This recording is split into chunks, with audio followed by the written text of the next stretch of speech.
Insurance Committee. 5th of June, we did have a very agenda, but now that we've constituted ourselves, I'd like to break with the agenda and adjourn the meeting so that we could hold an open workshop to part of our revenue and financing policy, which is the rating rate calculation. Just declare an adjournment and invite Anthony to come to the table, and whoever else is going to come with it. Nicole, are you coming up, Hartley?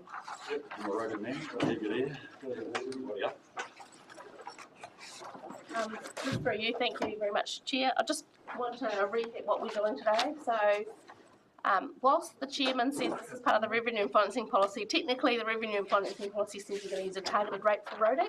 It's our LTP that says how we're going to set this targeted rate. So this is actually a consultation issue that we're looking at in our LTP, and we're making some adjustments. And we thought it would be useful, as we've just opened for consultation today, to have this open workshop to basically recap the model, not only for your benefit, because you might get questions from the public about how it works and why is it changing and why you're doing this and that, so that you can have that information top of mind, but also for the public out there who can watch this workshop themselves, and it becomes a resource for us for the future as well, when we go into future reviews. So what I'm really hoping to do today is to have the model explained, and also for you to ask questions that are top of your mind of Anthony. He was around when this version of the model was developed. He's the expert. He won't like me calling him that, but it's really an opportunity for you to maybe think about some of the questions that you might get from the public out there. Ask them of Anthony, so that when they're considering making a submission, they've got more information and context around why we do what we do. Primarily, we use this model because we say in our revenue and financing policy that with roading, a lot of the cost is caused by a certain sector who creates damage on the roading, and so we use this model as a way of targeting the recovery of that cost, or a portion of that cost, from those heavy vehicle sectors. And you'll see when we go through the model, not all of the costs are being allocated that way, so it's only a portion of our total roading rate. So yeah, I'll hand over to Anthony. Welcome, Anthony, to the meeting. Thanks, Bruce. Yes, as the expert would be. I heard my son put it very neatly the other day. He's a musician. He said, "Are you a pianist or a concert performer, a choir singer?" He says, "I don't like being called either because it puts too much pressure on me to be exactly that." So yeah, I don't know. Yes, so I guess I am the expert. I'll have to own up to that. I'm an economist, by the way. I work by myself. I live in Topo. That's where I've met Bruce over the years. He's on our risk and audit committee up there as well. My background's in finance. I did work for ASB for a number of years. I did a little stint at Morris MWH, and that's how I ended up involved with this project back in 2004. I work in infrastructure, retail, various other bits. I'll do whatever people pay me to do, really. We're nearly there. Yeah. So I did ask Nicole to put up, so I've got a couple of slides I'll just run through. We've got this copy in front of us, and it's really the idea of having the paper copy, as you can see what the model's coming up with, the numbers. And then we've got the model itself, and we can tweak the model as you see fit right here on the spot, and you can see what it will do or not do. And you can then decide as to how you might want to do it. Just so you know, the PowerPoint and the model that you've got in paper form is on the hub, so if you do that. So I guess the key thing to look at is we would normally, we start with a roading rate requirement. So for the current year coming up, it's about $21 million for the transport, which is mainly roads and bridges. And the traditional way is to divide it up. You set a uniform rate per property. In this case, it's about $90, I think it is. And then the rest of it just gets allocated out across the CV, the capital value of properties. So what we're advocating, and what's being done here, is there's a targeted component sits within that CV component. So you have a targeted component which is derived back to heavy vehicle use, and there is just the general. The rest of it goes in the general. So you can think of it as sort of those in the square brackets. There's the targeted plus the general capital rate. It's where the money goes, where the rates have been required from those two components. But in the total of those will remain the same. So if more goes into the target, less goes into the general. And who's paying most of the general? Well, who's got most of the capital value? It's the general farming sectors, the pastoral farming sector, the dairying, and the residences. So that's, it's just really where that's the big picture there. I looked at this and thought, what would I want to know if I sort of stepped up to this? Sort of stepping back a bit, I'd like to know, well, what's the effect of it? Why are we using the targeted rate in the first place, and how is it set? So what's the effect of it? Well, effectively, the people who are using generating the heavy vehicle uses, the dairy, the forestry, the mining properties, they end up paying more. The traditional pastoral farmers will pay less, the residents, households will pay less than they would have otherwise. Is that fair? Is it equitable? Is it acceptable? So it's standard sort of questions you need with rates. Why use a targeted rate? Well, these heavy vehicles cause a lot of wear and tear on the roads. And the roads, I think the key thing to keep in mind is the roads we're talking about are the local roads, not the state highways. The state highways are all paid for by the transport agency, Waka Kotahi. What you're having to pay for, what Southland District has to pay for, is the local roads. And of course, there is a co-funding coming from Waka Kotahi for that, but you still get left with this $20-odd million you have to chip in using rates to pay for. How's it set? Well, there's 3 steps, and we'll go through these. There's an estimate of the tonnage made that's been generated within each sector. There's a cost set per tonne, and then the mechanical part is just say, well, the tonnage times the cost divided out across the capital value within each sector. So again, what sort of evidence have we got for this, and is it sort of reasonable? So the other, just sort of the big picture stuff is on the left-hand side there. What are the root causes of it? Why are we going here?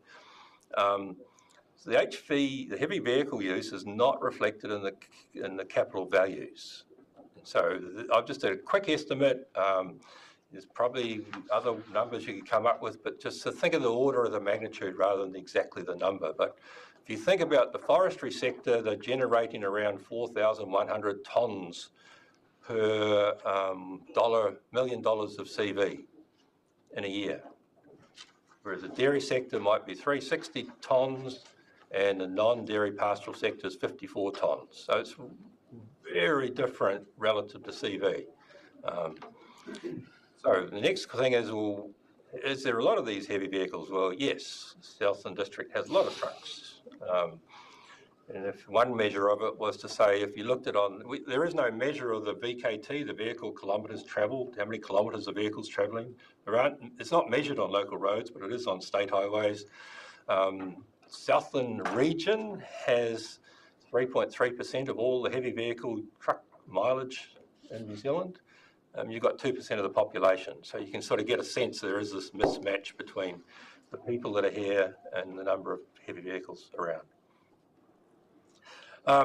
The other issue, just to keep in mind, is the National Land Transport Fund. So we all pay federal, fuel excise duty, we pay our road user charges, we have some registration fees. They all go into a pool called the National Land Transport Fund, which is administered by NZTA, Waka Kotahi. Now that money then pays for all the state highways around New Zealand, and just over half of it will go through, the local money, you'll get about half as a co-funding, often called a subsidy. I think it's better to call it a co-funding because they're not subsidising you, they're giving you back the money that's been generated here. Well, that's the point, they're not actually.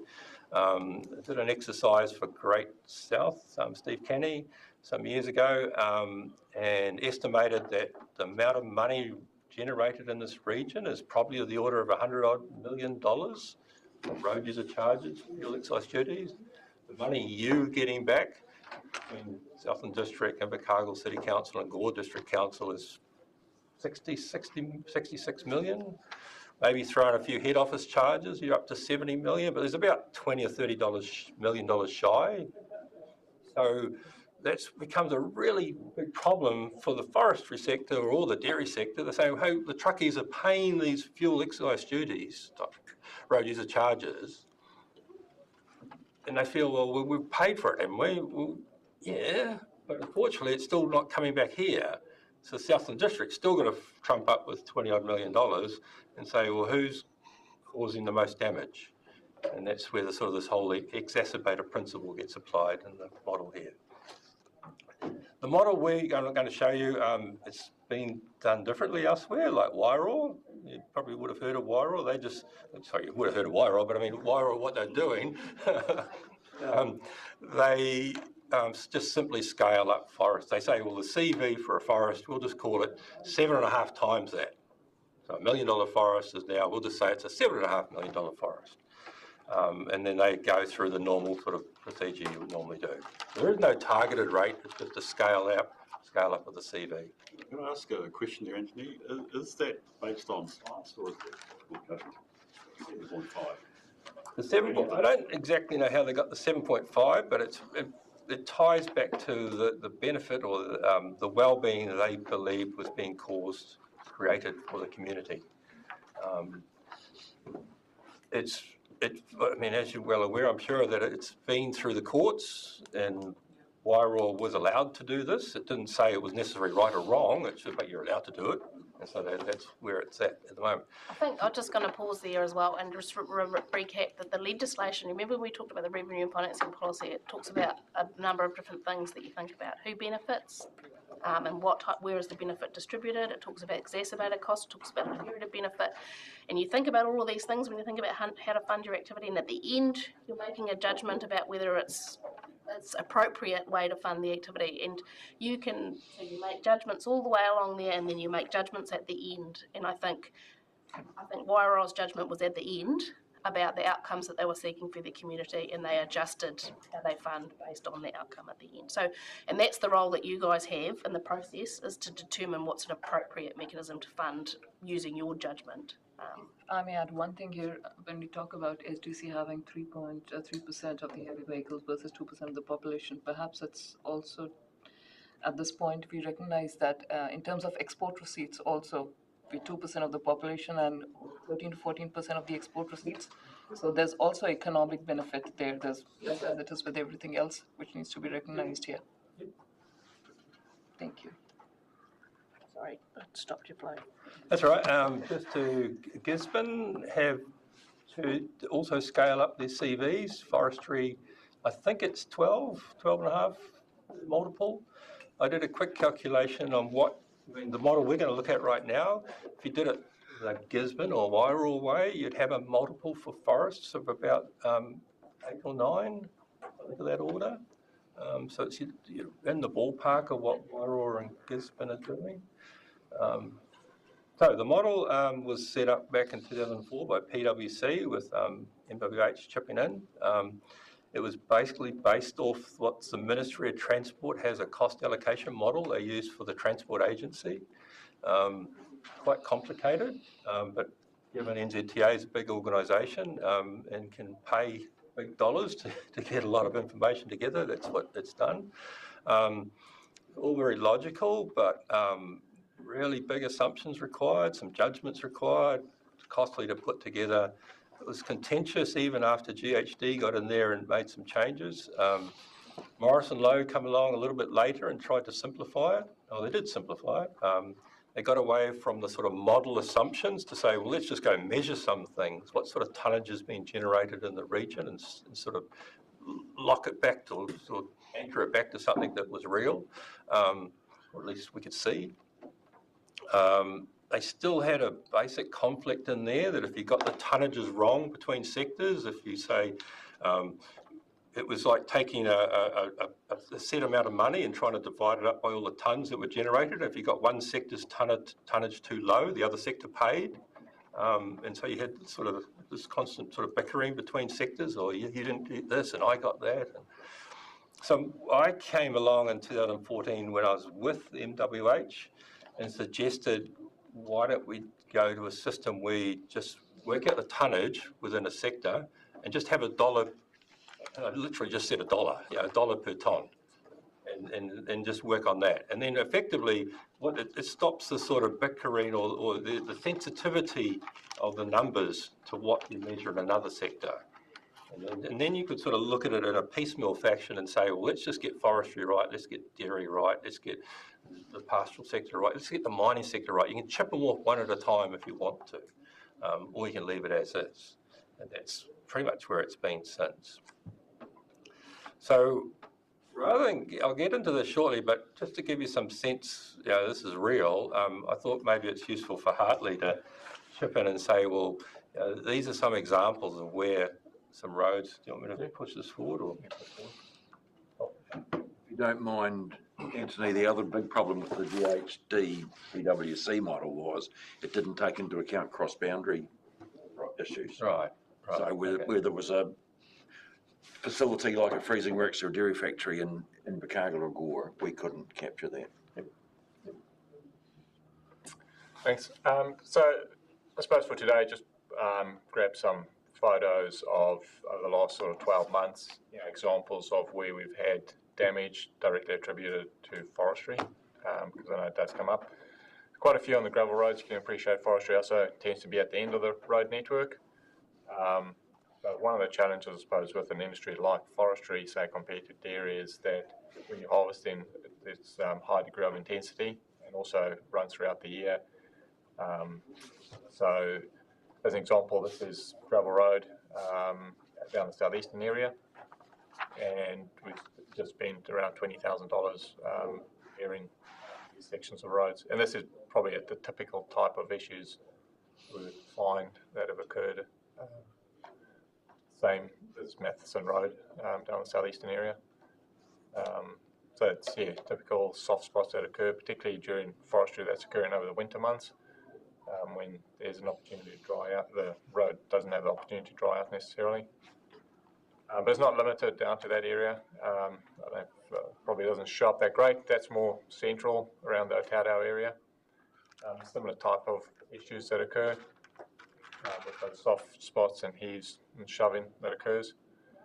So for this section of road over the last 2 years, as an example, we spent $100,000 on grading and repairs. To be fair, we've tried to had a trial on different type of repairs. That's a little bit more expensive, but still, it shows, I suppose, the kind of money we can be spending. Luckily, it's not on every single road, but every road has its turn. Sorry, thanks, Hartley. So are you saying these are directly coming out of forestry blocks? Yep, that's this time of the year, the roads aren't great. Yeah, some roads hold up better than others, and we often end up having those discussions where roads are not suitable for this time of the year, and we have in the past actually stopped activity occurring, and they've had to move to other forestry blocks that might be more suitable. But that's generally us coming along and saying, well, it's unacceptable, the costs are going to blow out. We do have some good, to be fair, there's some good operators out there that will either repair or contribute towards repairs, but they're not all the same. That was going to be my question. Why can't, when forestry guys go in to do a block, that they must return the road back to the state that it was in before they started logging? We do, not necessarily reinstating it, but we do have those discussions, and it does occur on roads, but not for operators. I suppose operating in the same manner, then we're still left with the road, and you end up with the challenge you often do find is pressure both ways. Forestry block owners wanting the blocks harvested, and so you have the logging trucks, obviously all those companies feeling pressure of having to log, and vice versa. So it's how do you attribute that cost directly to the beneficiary, i.e. the logging, the forestry owners, versus say the trucks actually causing the damage. But yeah, it's obviously to the harvesting, the time of harvesting. So are we made aware when someone's going out of the forest? Yeah, we get notified. Yeah, they have to notify council when harvesting is going to occur. So is that not the time then to stipulate that this is the condition of the road and this is what we expect to see it after you're finished? So there's not quite that level. We're aware of it. We'll monitor it. We'll have those discussions. But it may not be that obvious at the time. The road may be in pretty good condition or appear to be in good condition. One of the things we don't know is actually for how long and how on a particular week or month, how intense the logging may occur. So is it going to be 2 trucks a day, 3 trucks a day, or is it going to be 12 trucks a day? And that impact can be quite different. So we don't have necessarily that level of detail. When we get notified, it'll be this is the location and this is the route they intend to take is sort of the detail that we'll get up front. And that could be 2 months in advance, 3 months in advance. Things happen and that doesn't always occur. But you could require the amount of area they're going to log and have a rough idea of how many tonnes got to come out of that forest. Yeah, we could go down the route, yeah. Don't know if I want to ask this question, Harley, but do we actually have any powers to charge them and recover that money or require them to do anything? Yeah, so that we can damage or exacerbated damage to the road. General wear and tear, we don't have that sort of those powers because that's what the road's there for. That's why we pay road user charges and rates. But when it's, winter's a good example when you're causing extraordinary level of damage, and that's where we've gone and pursued recouping costs or getting them to repair and pay. So my argument would be there'd be certain roads that during the winter time that they perhaps shouldn't be on, as opposed to doing it in the summertime when everything's a bit harder. Yeah, and we regularly have those sorts of conversations. What we're doing here is we're using some examples of forestry to give you an idea of the sort of costs that we are incurring on the roading network, so that when we come back and look at the model, we can ask ourselves, is what we're charging reasonable, for that? Does it seem a fair thing through the rate system, or appropriate, basically, is the word that I'd use. As I understand, in this model, we're only looking at the tonnages from the primary sector. No, we will come into other tonnage as well, but Okay. so this is just sort of flesh out some issues. And it's not all about forestry, it's about all sectors. It's just we picked this one to talk about. That was the previous graph, but I was seeing the tonnages. It was only from the primary sector. I didn't see any other tonnages there. Yes, we'll come in onto tonnages across other sectors. It's not just about forestry. And again, this comes back to our rating system, because for the poor truckies, they are under contract, and so their margin will not include the fact that the road didn't hold up. They contribute to it, but ultimately it's the person that owns the product that's being taken away that makes the supposed profit. So that's where it needs, like that. We could have this debate for a long time, but to me that's the obvious place that it sits, because unless you're going to have forestry contracts that say, if we cause too much damage to the road, we're actually going to take this amount of from your profit. There's a bit in there that says the road isn't, so we'll take it from the profit that the landowner or the forest owner or the crop owner, shall we say, milk, forestry. It's a very difficult position for them to get in, and would be hard for them to stick up for the truckies. They already think they're paying through road user and tax. So we don't, so when we're having those discussions, yes, they are with the trucking, but predominantly it's with the forest and the forestry owners that we're having those discussions with. I suppose when you look at forestry harvests, it's once every 30 years. The forestry industry will think that they have paid their rates for their roading model for 30 years. So, this whole interesting is. Well, I suppose that's where it comes back to what you were saying earlier about saying, well, let's have a blanket rate of saying $1 per tonne, right, as an example, regardless of the industry. And industry markets dictate what the industry does at any particular time. So the forestry industry will react depending on what they're going to get paid, just like any industry. So if you take that and you transfer that over to what Julie was maybe saying with regards to, or Margie, in terms of saying, well, hold on, we're paying our rates over the 30 years. When it comes to harvest time, does the owner of the forest pay? Does the logging company pay? Does the ratepayer pay for the road? Is there a shared incentivisation so that everybody sees the overall value of the asset and the liability associated with it? Is there a model that supports that? Maybe I'll jump in. So the example, I suppose, showing the heavy vehicles and the damaged heavy vehicle scores, yes, picked on forestry as an example, but I suspect the whole, I think you can probably jump in, but the whole discussion day will consider those variables really. I also think it's useful to reflect on the way that makes sense in my mind is that the rate is about the ongoing cost of roading and every year making contribution.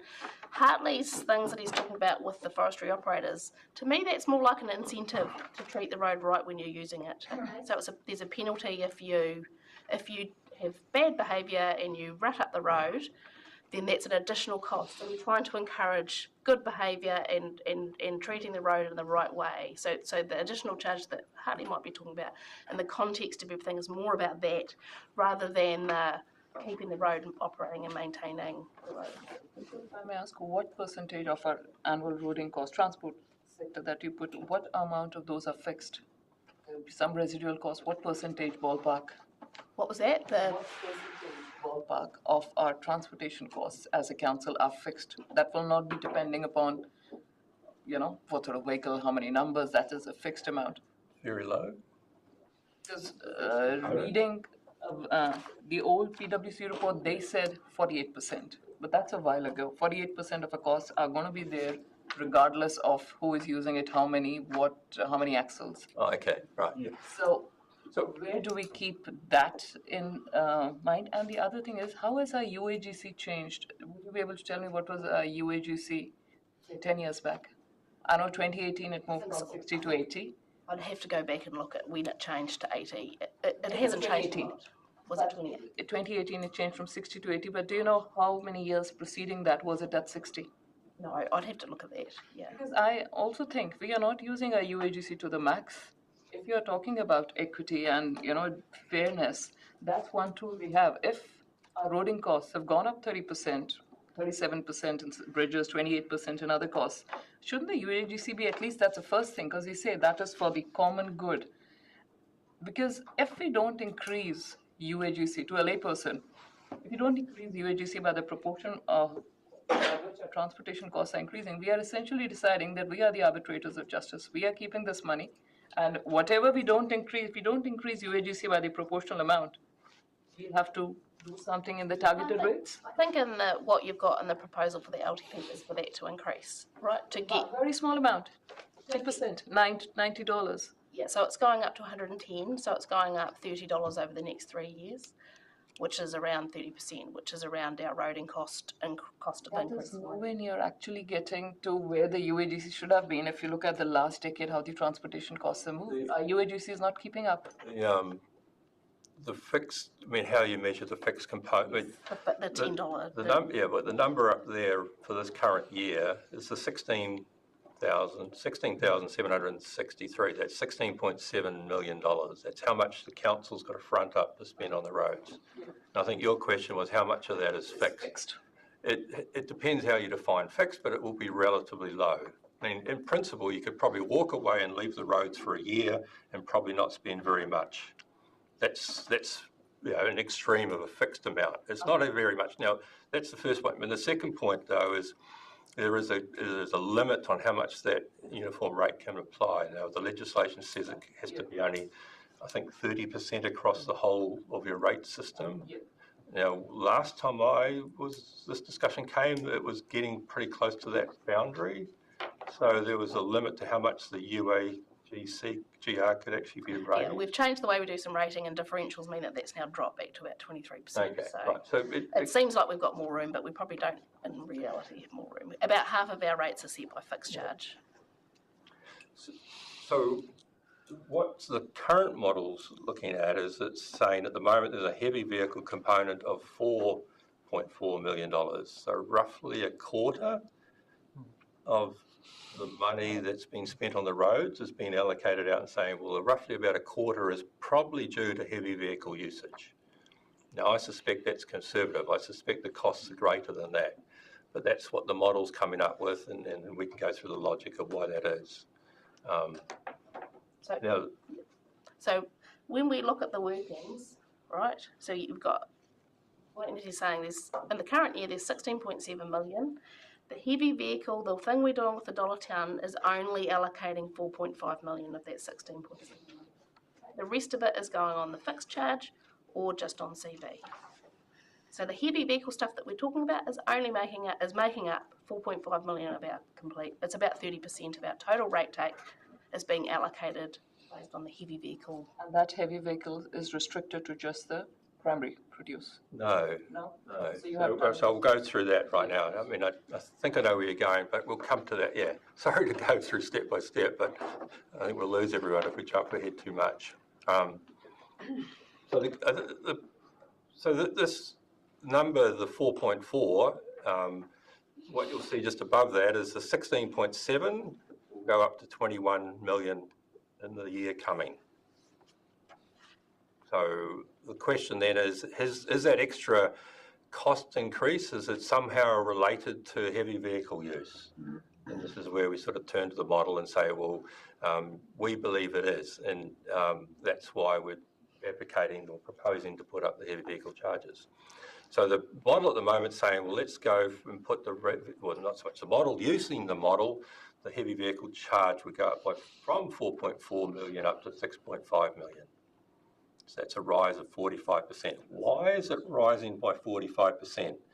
That's shown there in purple. If you go back on the left-hand side, there's two numbers shown in purple. One is up the top, the average core tonnage.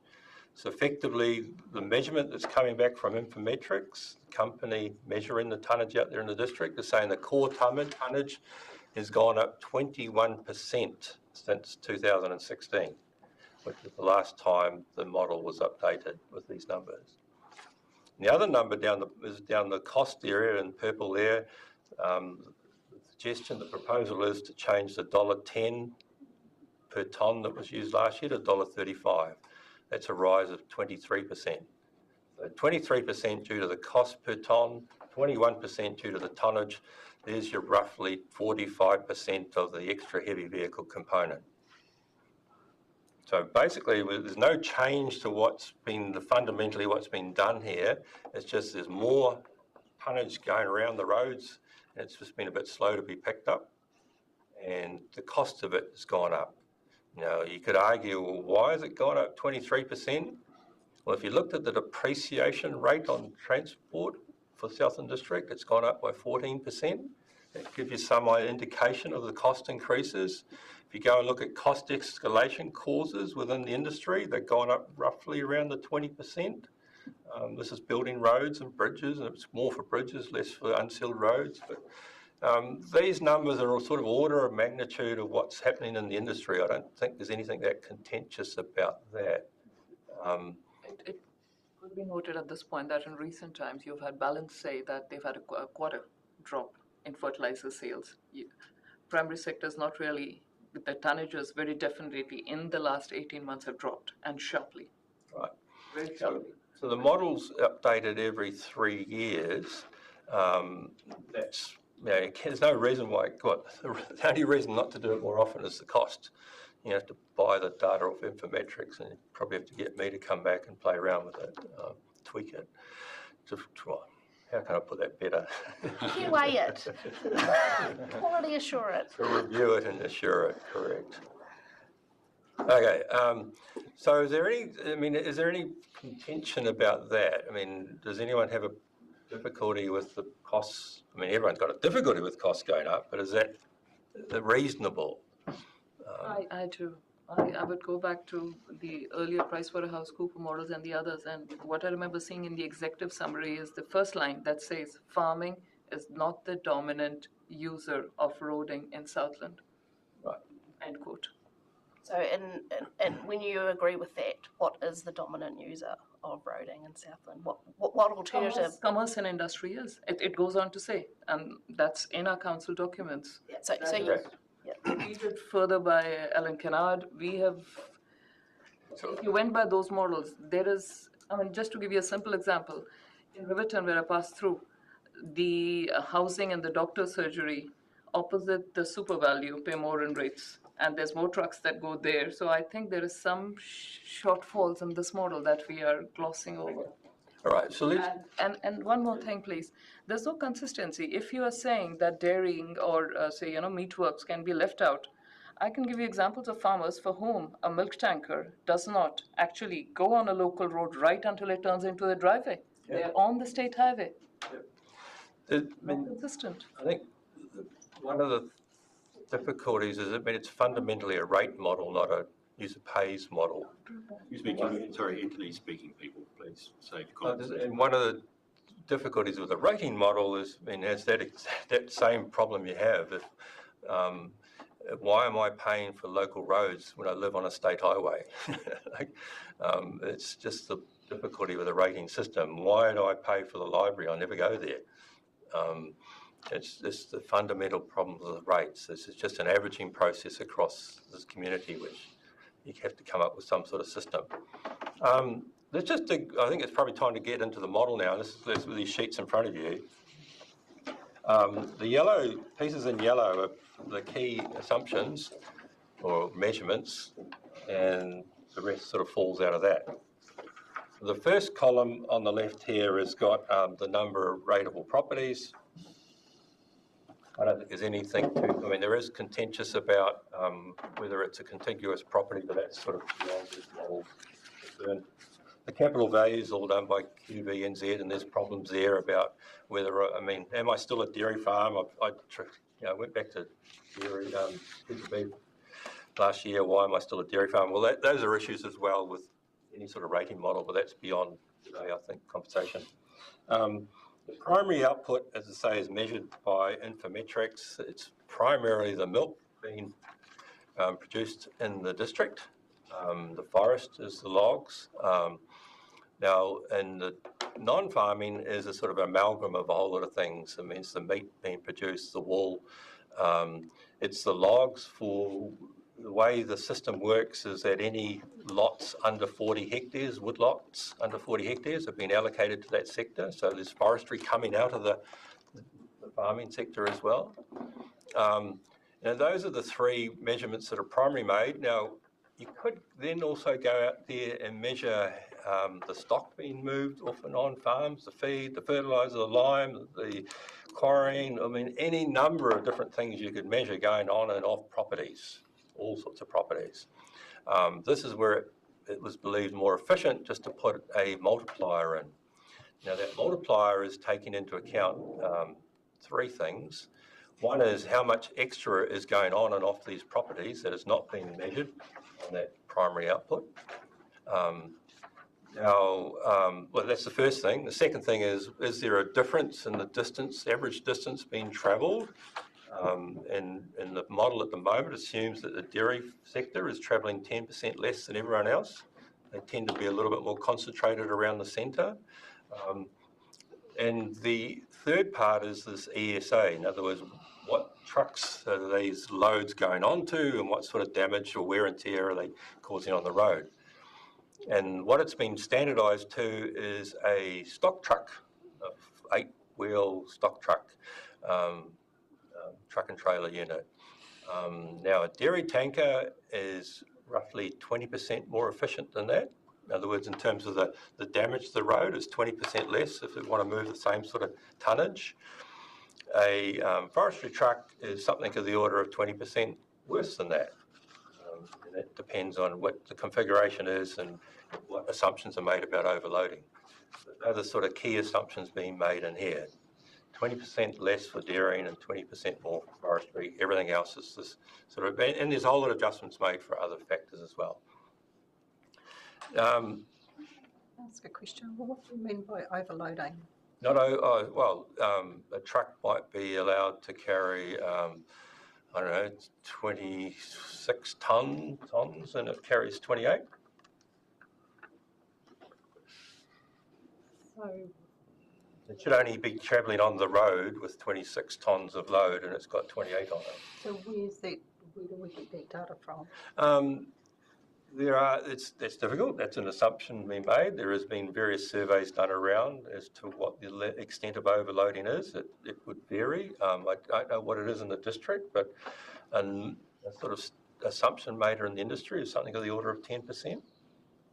So where some of that information will come from, we don't have any in Southland, but weigh in motion stations that are predominantly across the state highway network and scattered various pods across the country, and that's where that sort of information comes from. Where, yeah, quite advanced technology. You drive over and it collects the axle weights as you drive over it.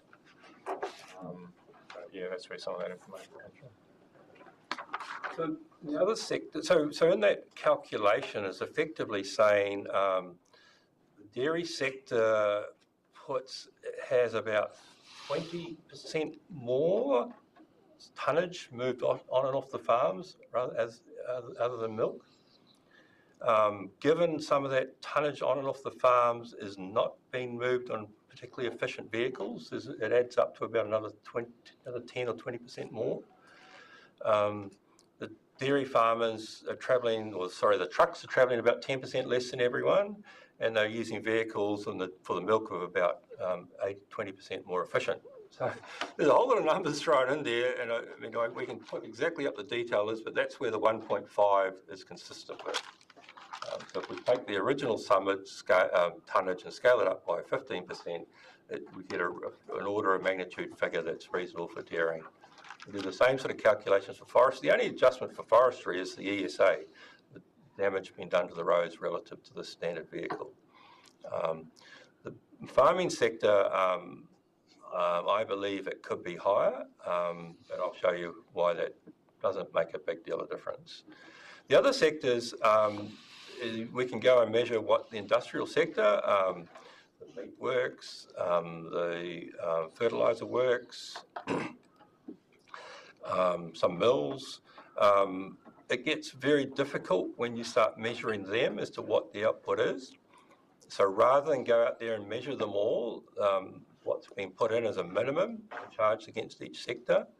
The industrial would probably be about half of what the fertiliser is applied in the region, in the district rather. But given that a lot of that, probably half of that fertiliser comes from outside the district, it would be unfair to impose that rate on the local manufacturers. The commercial sector, there's food being moved around, or not food, groceries and being delivered to shops and all those sort of things. A lot of that happens on state highways. There's very little on local roads, but there is some. There is also people being moved around, tourists. They're in buses and cars and whatever, so Infometrics have provided an estimate of what that is. And again, a lot of that's on state highways, not necessarily on local roads, but they do go on local roads. Again, the same minimum was set for them, 230,000 tonnes. There is not a lot of science in that. It was sort of numbers that reached about 6 years ago in a meeting like this.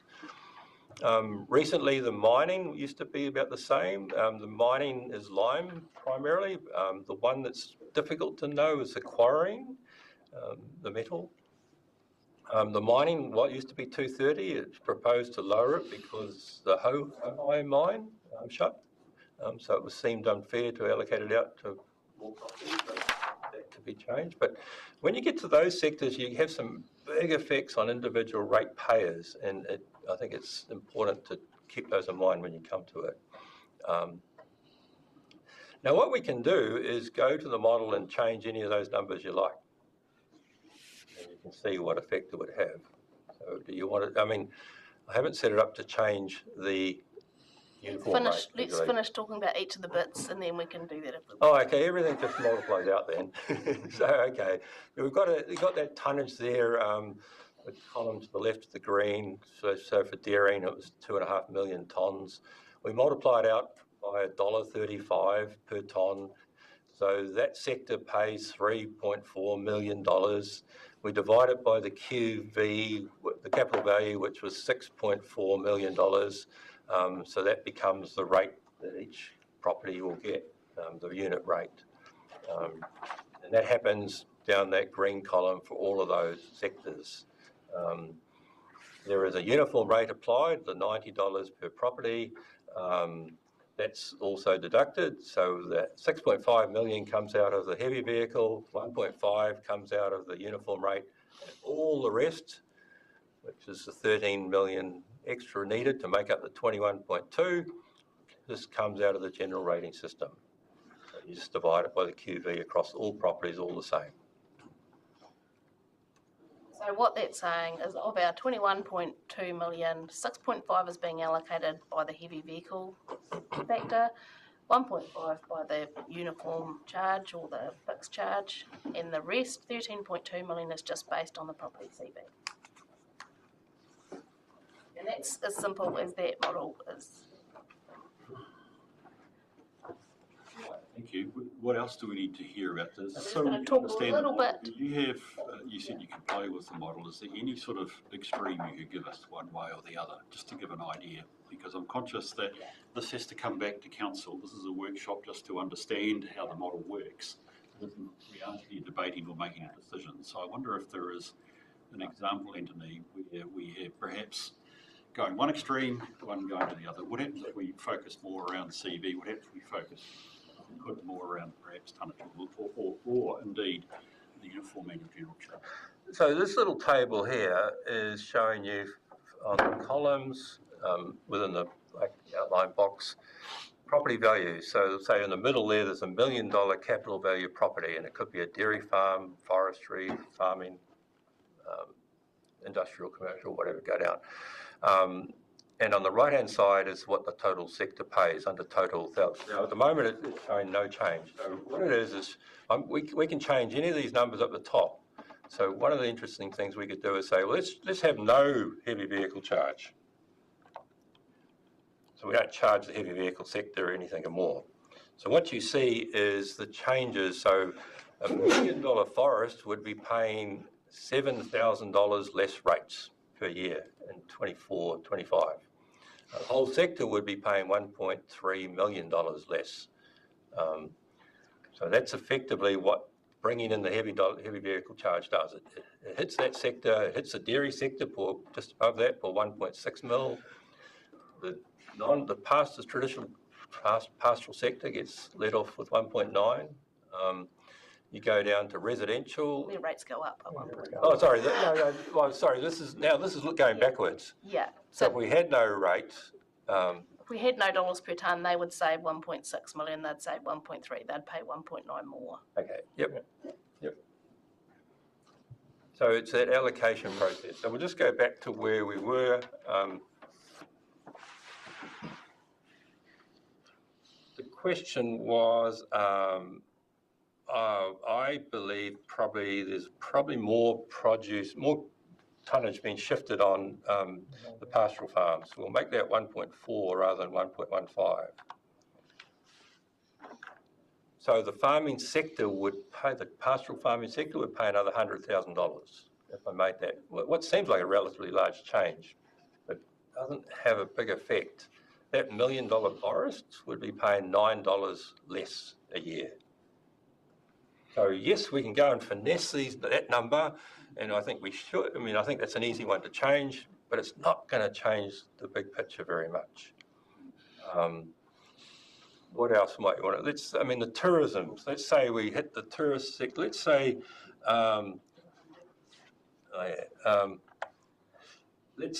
no, I haven't set it up. It's going to do the industrial and the commercial. It should only, but let's say we doubled that. We made that 4,600.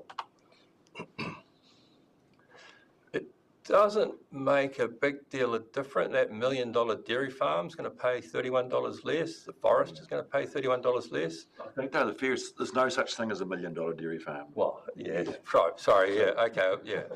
$5 million, $6 million. $6 million. Yeah, you're right. I was just, so you can see that will hurt. I mean, the industrial sector's got up there because I put theirs up as well. I didn't set the model up to do it separately.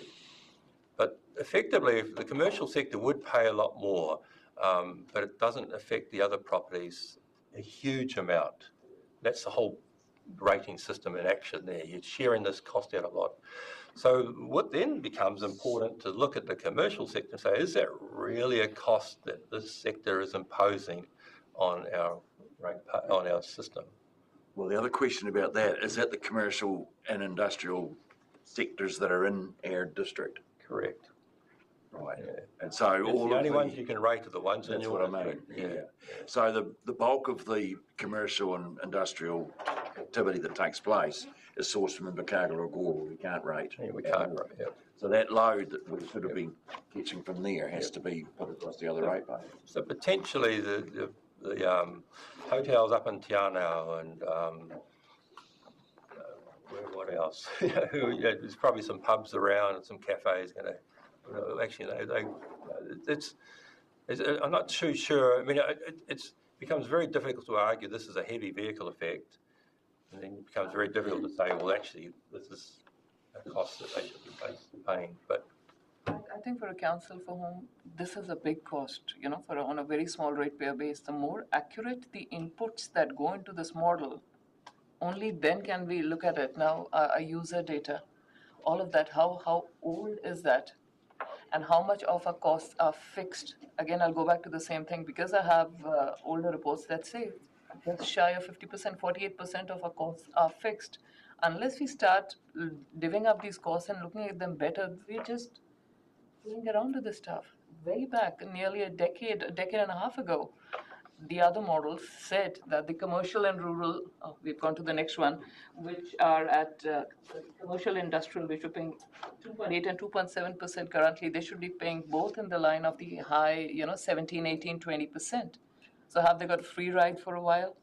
Do you refute the basic premise of the PricewaterhouseCoopers report that says that primary industries are not the main users? Yes, the PwC model was based on assumptions rather than measurements, and they assumed that there was certain mileage travelled by different sectors.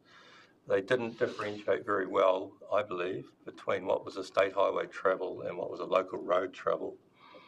So, I mean, the way to resolve that, I believe, is to go out there and do some sampling, measure some tourist buses moving around and some delivery trucks moving around, and just see how much is on local roads and see whether that sector should be paying more for heavy vehicle use. Then the other thing comes, like when you are putting the cost on the rural sector, saying that there is the damage, well then why exclude, and this is me talking out aloud, why exclude your primary processing units that are on the state highways? Put the bill to them.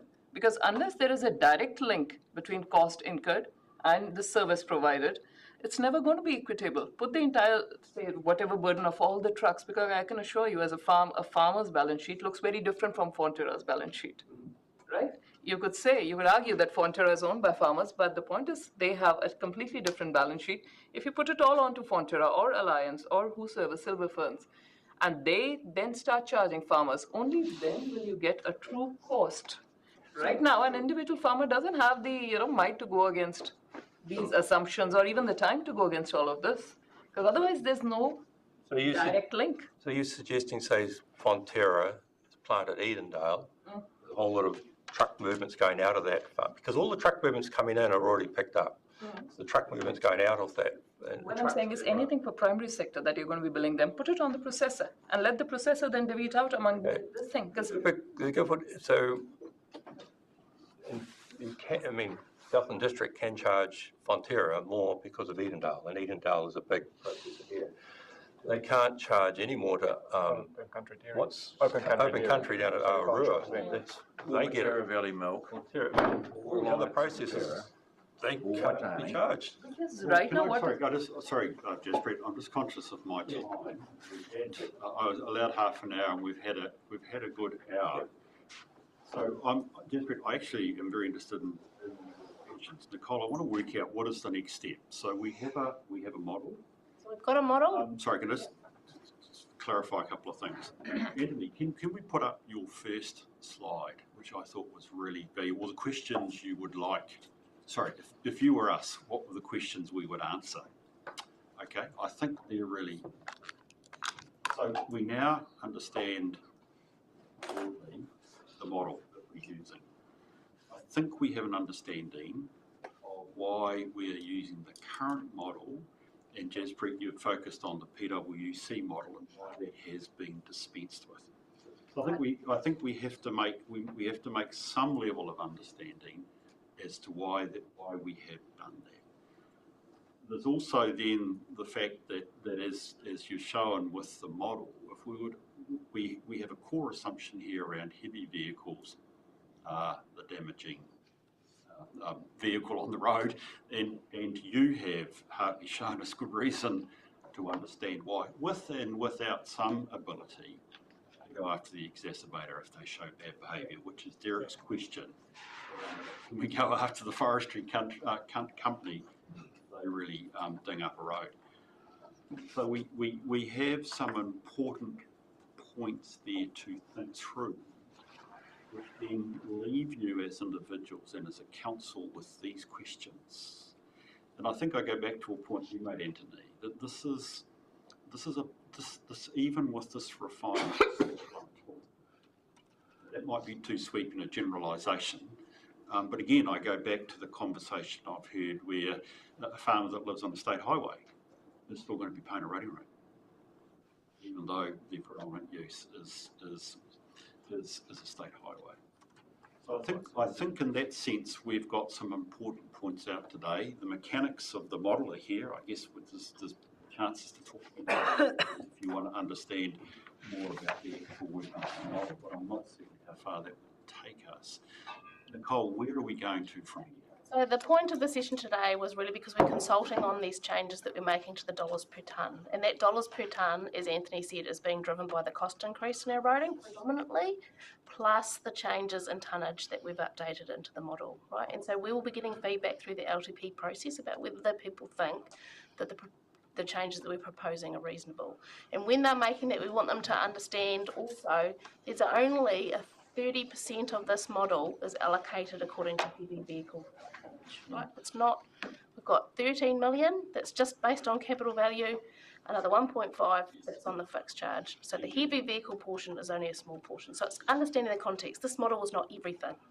It's one way of allocating some of the costs to it. So we're encouraging you to be able to answer questions that you might get about why we use what we do and what these factors do, and the public to be able to hear that, and that so that we can have informed submissions coming back in, not just forestry pays too much or dairy pays too much, or that they can understand, hopefully, some useful information in this session.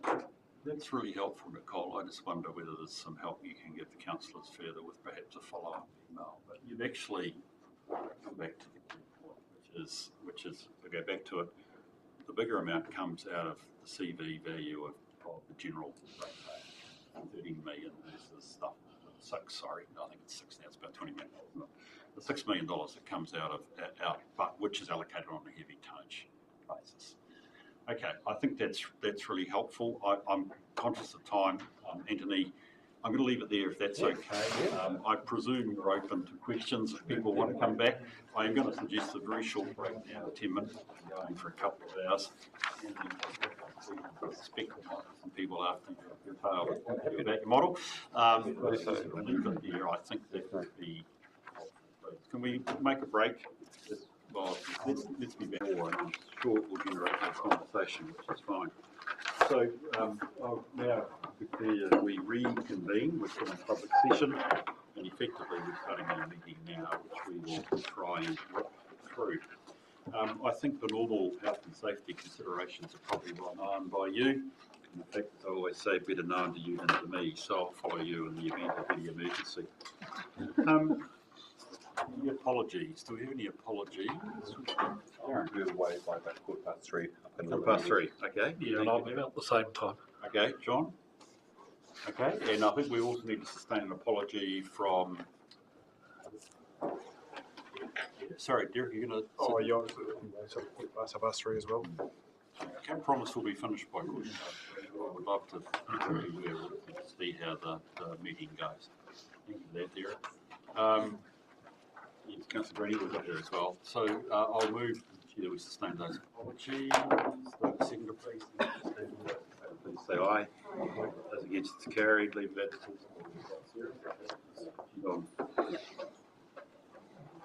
Any matters of interest that need to be declared? I've got a question actually, Bruce, on that. The conflict of interest, yeah. Sure. Regarding the 7.4, the review into the balance fund investment. Yep. If you were a councillor with a dissenting vote on that investment strategy in the first place, would you not have a potential bias towards this? That to be declared, or Interesting point. No, I don't. I would. The critical thing here, I think, would be an open mind with the matter that is in front of us, and holding a strong view against the subject isn't the matter of disqualification, but you need to be open in the course of the meeting as to the matter that's at hand and be open to persuasion. Thank you. I'm fine. And through you, thank you, Bruce. I'd like to declare a conflict of interest in relation to the legal issue on Te Anau Downs Station. I'm the niece of Pem Charters from Te Anau Downs. I'd like to remain in the meeting and participate with an open mind and no bias. Thank you. Margie, appreciate that. Anything else? I will, in the confidential session, declare a couple of tangential interests in relationship to a couple of the papers that come on. It's just basically my professional association with some of the entities mentioned in some of the peers. My view that won't affect, but I'll close those when we open it. Dig about that, but I want to be clear. Look, I'd like to move from the chair that we note those interests as declared. Can I have a second, please? Thank you, Rob. I'll put the motion. All those in favour, please say aye. Aye. Those against, carried. I have no extraordinary or urgent items. We have been circulated on the hub a paper which comes for indeed the item that Margie mentioned, 7.4, and we'll deal with that in due course. Keeping going, confirmation of the last set of minutes, which was the 24th of April. I'll move from the chair there, a true and correct record. I'll have a seconder, please. Thank you, Julie. Is there any comment, conversation, correctness on that, please? I just had one, please, which was 7.2E. So this is in relationship to the activity management plans. We acknowledge that the committee will be asked at its meeting on the 15th of May to endorse the changes. Did we have a meeting on which committee is that? Does that make sense, that resolution? Is it council? Council meet on the 15th. When that meeting was cancelled, we meet on the 29th instead. Oh, okay. So it would be correct, though, to say we acknowledge that council will be asked at its meeting. Now, it's got an incorrect date there, but it's okay. So we could just change that, please. It isn't the committee, it's actually council. That's what I thought would make the, would endorse the changes. So if that's a correction, I think wildly important. So with that amendment, I'll put the motion. All those in favour, please say aye. Aye. Those against? Carry. Thank you. Right, item 7.1, first of the static papers. Welcome, Teresa. In your hands. Good morning, Mr. Chairman and Councillors. I'm presenting the Finance and Insurance Committee work plan for 30th of June 2024. The purpose of is to update the committee on the status of the work plan discussed and agreed on the 22nd of March 23 meeting for the financial year 30th of June 24. The following changes have been made to the work plan. The following reports have been added to the June meeting. The draft risk management report, policy report, further to an audit report finding. The information system update report, updating the committee on its progress. The balance funds investment review provides information around the Milford and Westpac balance fund performance. Te Anau Downs Station 12-point action plan report provides an update on the progress of the planned response to recommendations of an independent review. Legal Issues Steering Group update on Te Anau Downs provides a further information to the committee to questions raised. The fraud policy review, further to an audit report finding. The following reports have been removed from due to a further meeting. 2024-25 long-term plan recommendation recommended adopted by the council report has been moved to the 7th of August meeting due to the extension of the long-term plan. Internal audit terms of reference report has been moved to the 7th of August meeting as well due to the prioritising of resources. The accounting policies and the significant forecasting assumption report which relate to the 25-26 annual plan have been moved to the 16th of October meeting, as the timetable for the annual plan is still being developed due to the extension of the long-term plan. Internal audit report, prevention of bribery and corruption report has been removed, as we are currently in the process of finalising dates for the Deloitte team to travel to Invercargill and undertake presentations to staff and elected members. And the 24-25 long-term plan audit management report has been removed, as the report was presented to Council on the 29th of May 2024. Thank you. Back to the Chair. Thanks, Teresa. Appreciate that. Appreciate that you keep a good tight record of our program. Any questions for Teresa on the program as it stands? Changes, so I'll move from the chair that we see Teresa's report and no changes. Do I have a second, please? Thank you, Tom. The motion, all those in favour, please say aye. Aye. Those against, it's carried. Can we move then to actually good with our work program, what we're doing looking forward? I appreciate, again, your comments, please, Teresa. Okay, so I'm presenting the Finance and Insurance Committee work plan for the year end 30 June 2025. I take this report as being read. The purpose of preparing the draft work plan is to obtain the committee's discussion and agreement as to the agenda item it expects to see during the year to 30th of June 2025. This has been done to ensure the report staff are preparing are meeting the expectations of the committee, and also allowing staff to plan for and ensure that they are delivering the appropriate reports. In preparing the draft report, previous work plans and meeting content was used as a base, as well as discussion with staff. And the adoption of the work plan does not preclude the committee or staff from including any other additional reports as and when required, and it's expected that over the coming year the work plan will be refined further. Thank you. Back to the Chair. Thank you for that. So our annual work cycle is pretty much like which is great, and we do our work, we'll do a good job. Are there any questions or comments people would like to make? There's only one from me, Teresa, which probably requires me to do some work. I'd like us to put in a self-assessment of the performance of the committee. I'm conscious that June 25 is probably one meeting shy of the Mediterranean, and I think any good committee will always do a self-review on its performance, because I think it's useful for the incoming council to at least have a sense of how the committee's gone. So it might actually be for this about September-ish. So I'm talking next year, by the way. I'm not talking this year. That we do that, because I think that's part of this program. So if you could factor that in, I can give you some guidance on actually how I think that would go about elsewhere.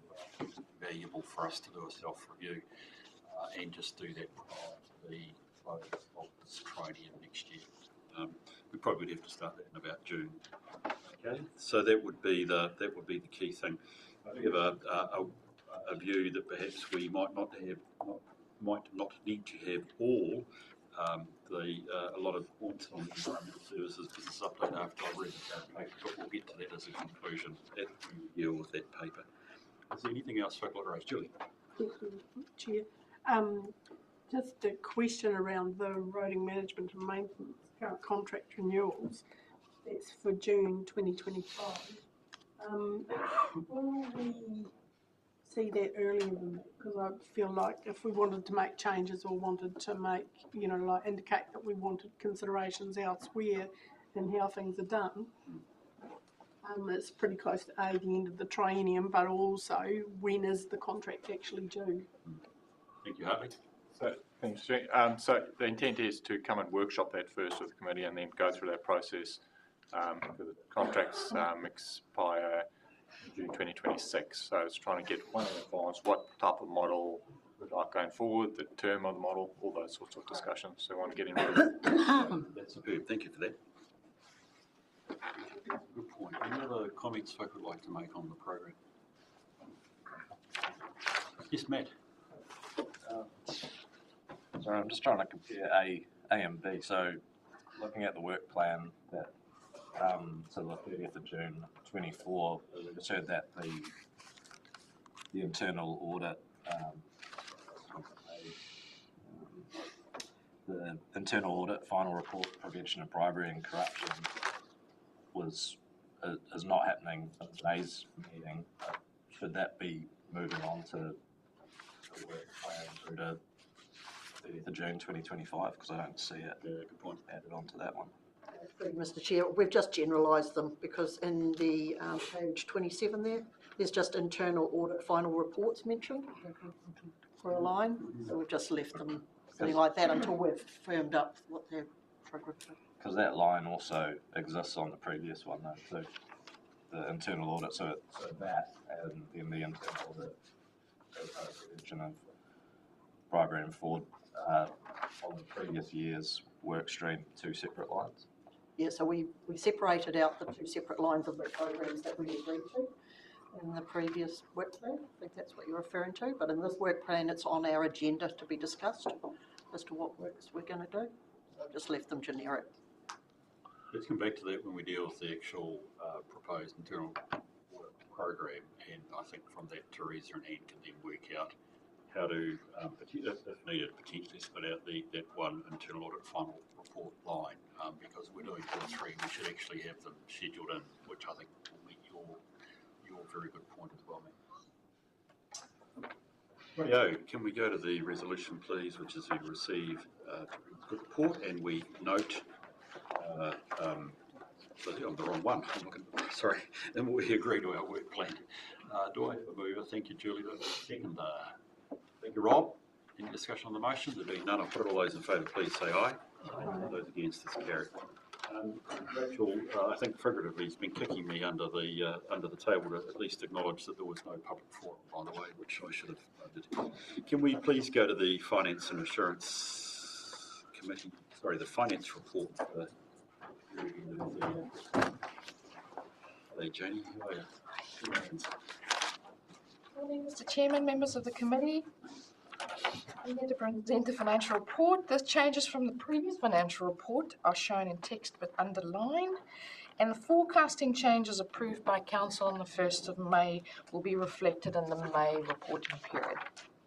Operating income for the period is 4% above projection, and the key variances are detailed on page 34 and 35 of your agenda.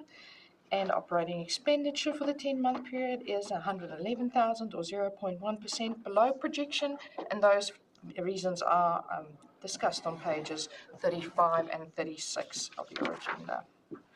Capital expenditure for the 10-month period to April is $13.2 million or 32% under projection, and the main variance being the community resources activity, with capital costs being $6.2 million below projection, and this is largely due to the Invercargill office underspend, and parks and reserves and toilets being under projection, with carry forwards expected to occur. Before I commence to questions and answers, I've got Hartley, and he's joining me to give us an update on Grundy. Thank you. Thank you. Just to give a quick update, I suppose the roading program as a whole, as we've sort of discussed, we're in year 3 of our funding period for NZTA, and so we do any unutilised funding at the end of the financial year effectively gets lost and the clock resets for us. So there's 2 particular items. One is just the overall bridging program. As many of you are aware, we had sort of issues with year 2 of our funding and getting approval for release of that funding. And as a result, we will not spend all of that allocation, but we will deliver on all the bridges that we've got up for tender. They will be built. It's just that at this stage we're probably looking at being about 500 to 600,000 under, about 10 million total allocation over 3 years. One of the reasons for that is not utilising all of the contingency funds that we've assigned to that, and also in terms of the pole lengths that we're utilising, not having to drive those poles as long, and therefore there's been a reduction in cost. But we're obviously running out of time to spend the money or reallocate it to other bridges. And the other project is around our speed limits. We've always flagged that as a bit of a risk. Just multiple reasons for that is change in scope. There was also the question asked at the council meeting from Councillor Mowbray, just around the cost of that. So our tender came in for the physical works and installation of the static signs. That came in $100,000 below estimate. And also we had joined buying power with some of the other councils and got really good rates on the electronic signs. Unfortunately, that funding is ring-fenced to that project, so we can't reallocate it elsewhere. But we're looking at coming in probably around 600,000 at this stage. We're still installing those signs, so we can't be confident as to where that figure will be 100%, but that's what it's looking like at this stage. So they're just two key items, I suppose, probably try and flag early. Thank you, appreciate that. Are there questions for Jody or for? So just Hartley, so that 500,000 will need to be returned to NZTA, I suppose. Or their portion will be returned. Yep, half is ours. Their portion of it, okay. So we return back to 50. Yep, that's what it's looking like. And does that set us up with brownie points for getting more in the next year? The more important thing is probably that we get to deliver on what we said we were going to deliver on. They do, as part of the overall allocation, they do look at how well we've done over the last 3 years in spending the money we have been allocated, so that is a consideration. So we do want to maximise money, but it is also important that we actually deliver on what we said we're going to deliver, and we said we're going to deliver 12 bridges for the year, and that's we're on target to deliver. Yeah. Couple of questions. First one for you, Hartley, is who's got the contract for shifting signs? Because in Tūrapuri we've got a phantom sign shifter that some's out at Papatocha Road got moved, and then someone come along a few days later or sometime later and shifted them, put them somewhere else. So there's a whole lot of confusion about who's shifting signs, and this sign's been shifted twice. That's just some of the point. And my other question is, what does the council expect to have to borrow with all the unders and overs by year end? What will be the extra debt that we have to pick up? In terms of the roading program? No, on council, is from when balance date at the 1st of June last year to when we finished at the end of May this year, how much money are we going to have to? So at this point, if you refer over to the balance sheet that we've got on page 42, you'll see that we've, compared to last year, we've actually got $4 million more. So right down the bottom, we had 21.8 million last year. We've still got that 21.8 showing alongside it, but there's also $4 million up in current liabilities. I've subsequently borrowed another $5 million to pay towards Milford and Westpac. And at this stage, depending on everything, that will be it for this year. But as soon as we start the new financial year, we're going to be borrowing potentially big dollars. And that just does depend on some of the decisions that you'll make at this meeting as well. So our borrowings at the moment are 21.8 million. So we're at 21.8 and we're up to 25.8. And I have borrowed, in this May period, I've borrowed another 5, because this is up to April, isn't it? Yes. Yes. So I've borrowed another 5. So I've borrowed 9 million so far this year. And that should be where I end, unless you give me another direction. Any other questions? Yes. Thank you.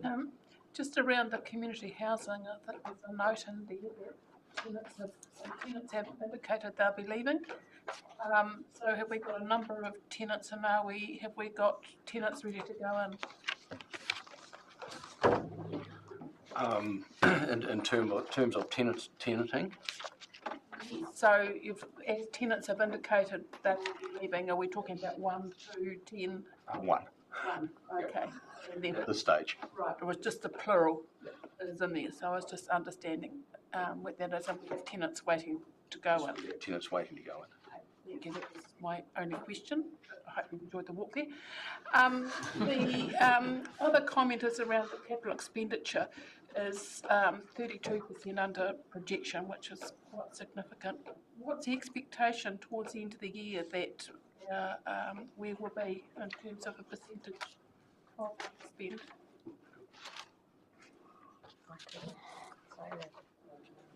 So just in terms of, sorry, do you want to answer that? No, I was hoping for some help. Oh, that's okay. So obviously the accommodation for the building, the 5.2 at this point, that's undetermined whether that will have to move forward. There's also some projected expenditure as well. So we're looking at over the next So for the month of May, which we haven't quite done the numbers on, and June, we've got about 13 million that is needing to be dealt with and ideally spent.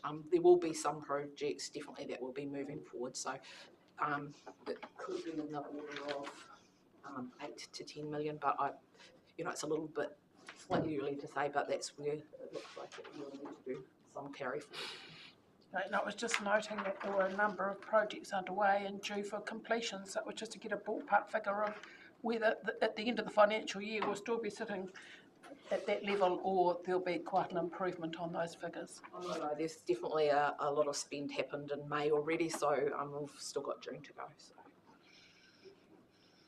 Christine, any other questions? Yes, Derek? So that money that was allocated to the building, that 4.5, 5 million, whatever, where does that just go back into the coffers? Where does that sit? Was it carry forward till next year, or? For you, Mr. Chair, so we actually haven't got that sitting anywhere because we borrowed. It's a project that we were going to borrow, so when we go to undertake it, if you decide to do that, then that's when we'll borrow those funds. Yeah, so that would be on top of the 9 million that you've already borrowed so far. Correct. And in terms of carry forward, that's the process that you undertake as part of your year-end conference. So we'd be proposing that be carried forward again, and then it's up to you to make that decision. Okay, any other questions? Thank you for that, Janie. Thank you that you've also included the forecast through to year end. I know it's only a month away now, but at the stage this was 2 months away. It does reflect that both our financial performance and our position will be pretty much on budget, which I think is reasonably useful. I do expect some of the balance sheet stuff to change a wee bit, as you presumably debt will change to cash, I would hope. And obviously we've got some changes around the debt position. Do we I presume monthly we receive a PwC Treasury report, is that correct? Through you, Mr. Chair, I've been working with PwC to get that, so that'll come to your next meeting. Good. I would find it helpful, please, because it's going to include, or it should include, and perhaps this is a nod but your way, Derek. It should also include probably the 3 or 4 key treasury management issues we should be worried about as a finance committee around things like what is our rate of fixed interest or cover, hedging, what's our maturity risk. I noticed, thankfully, we've only got about 5 million coming due next year, but it will be at possibly, actually, what rate can you get at the moment? 5.4 is the best rate I can get. 5.4. Oh, we might have a little gain there if we've got to renew.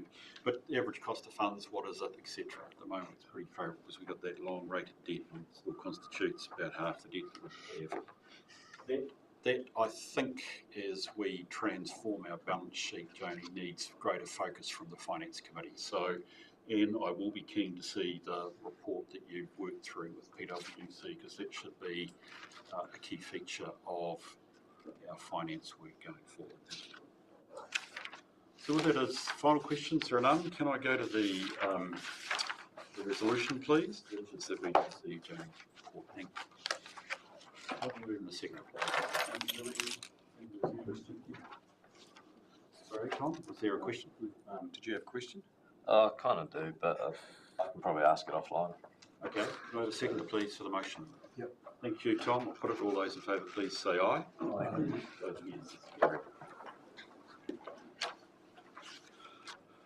No problems with that, Matt. I'm sure you can ask a question. It's good to keep these things in mind. Fund and investment review, and Adam. Thank you, Mr. Chair, councillors. It's my pleasure just to introduce the report on the Balanced Funds Investment Review. Now, if you remember rightly, back in May 23, you made the decision to invest your unrestricted reserves in Milford and Westpac balanced funds over a period of 2 years by 8 quarterly instalments. And as part of that, you asked that a report come back to you when each quarterly report was due. As I've said before, my apologies that this is only coming back to you now. The LTP sort of kept us a little bit busy, but we're trying to get up to date with all our work program now. We have made one instalment, as I mentioned in the financial report, of $5 million. That has gone to Westpac and to Milford, of which 2.5 each. So I just guess the only other thing though I would say in here is that BTFM, who are the managed fund manager for Westpac, have also asked that we tier their fee structure over a period of time until we get to $15 million. And so they've asked that we start off with a fee of 0.55% and then we reduce it once we've hit 15 million to 0.45. A normal fee for this balance fund would be 0.8%, just as information. In terms of where the markets are right now, I've attached to you the information that both Milford and Westpac provided in terms of returns. And as we all know, the overall performance that they've indicated in there for the year to April, as indicated for Milford, was a 9.1%, Westpac was 12.45%, but of course that alters on a monthly basis. So, and I've got some figures here if anybody particularly asks such questions. But otherwise, yeah, I'll just open up the floor for you to have your consideration as to the next steps. So the key thing here, if I've got it correct, Dan, apart from, shall we say, the incentivisation by Westpac, if we agree to their changing their fee structure to put more money on investment, the critical thing is we continue, in effect, our program restructuring balance sheet to put our free cash reserves over another 3 tranches to the investment market. So no, the current resolution is just asking whether you wish to catch up. Oh, okay, sorry. Or, because we've only put one instalment, okay. we only put one instalment in, so I was just this is to get catch the it back up. Yeah. Was just asking, did you want to, and it's easily resolution changed, whether you wish to just put in the 3 quarterlies to catch you up, or whether you wish to change that to something. I think let's just make certain we've got it nailed. Then I obviously misread the paper. Sorry. So the critical thing is we are behind the program as we set out. Correct. Correct. And if we had been keeping to the program, we would have been what now? 4th instalment. 4th instalment. How much total? Total of the 4 instalments would 20. have been 20. Okay, so we are only at the stage 5. Yes. Okay, that's where I've got the 3 from. So we're 3 instalments behind. If we caught up, we'd be $20 million on investment. Correct. Okay, and $20 million increased debt because this is part of the restructuring of the debt profile.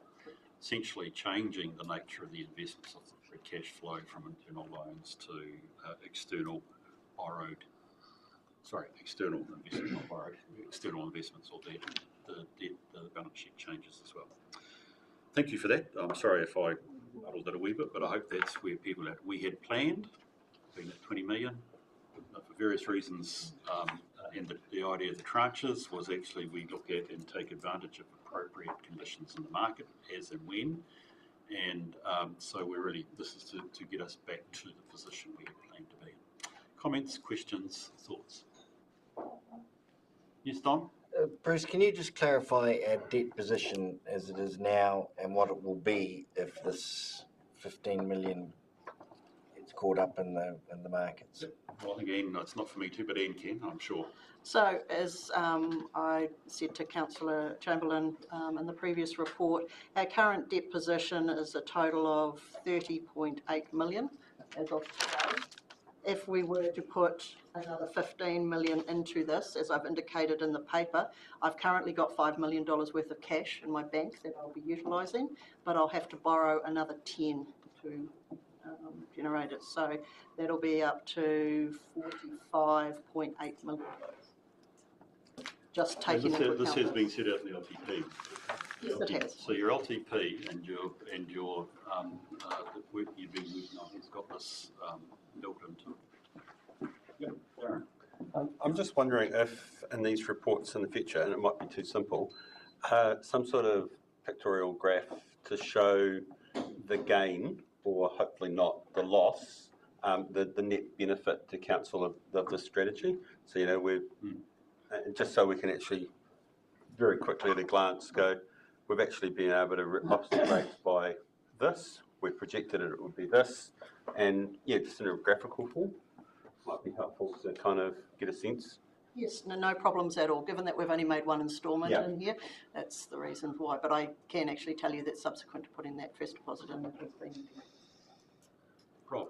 Just subsequent to Don's question, in terms of our total debt position, do we need to include the internal debt that we currently have in that actual total? Because it's even though we're borrowing to ourselves, it's technically actually debt, so that would then increase that number by 40 million. Is that? Yes, the gross debt on the ratepayer is $86 million now.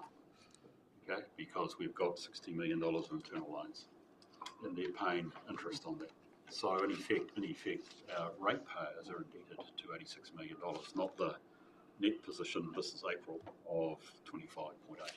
Yeah, because I think that's quite an important. I mean, the markets look at the net position, but in reality, we're asking currently our ratepayers to pay off another $60 million.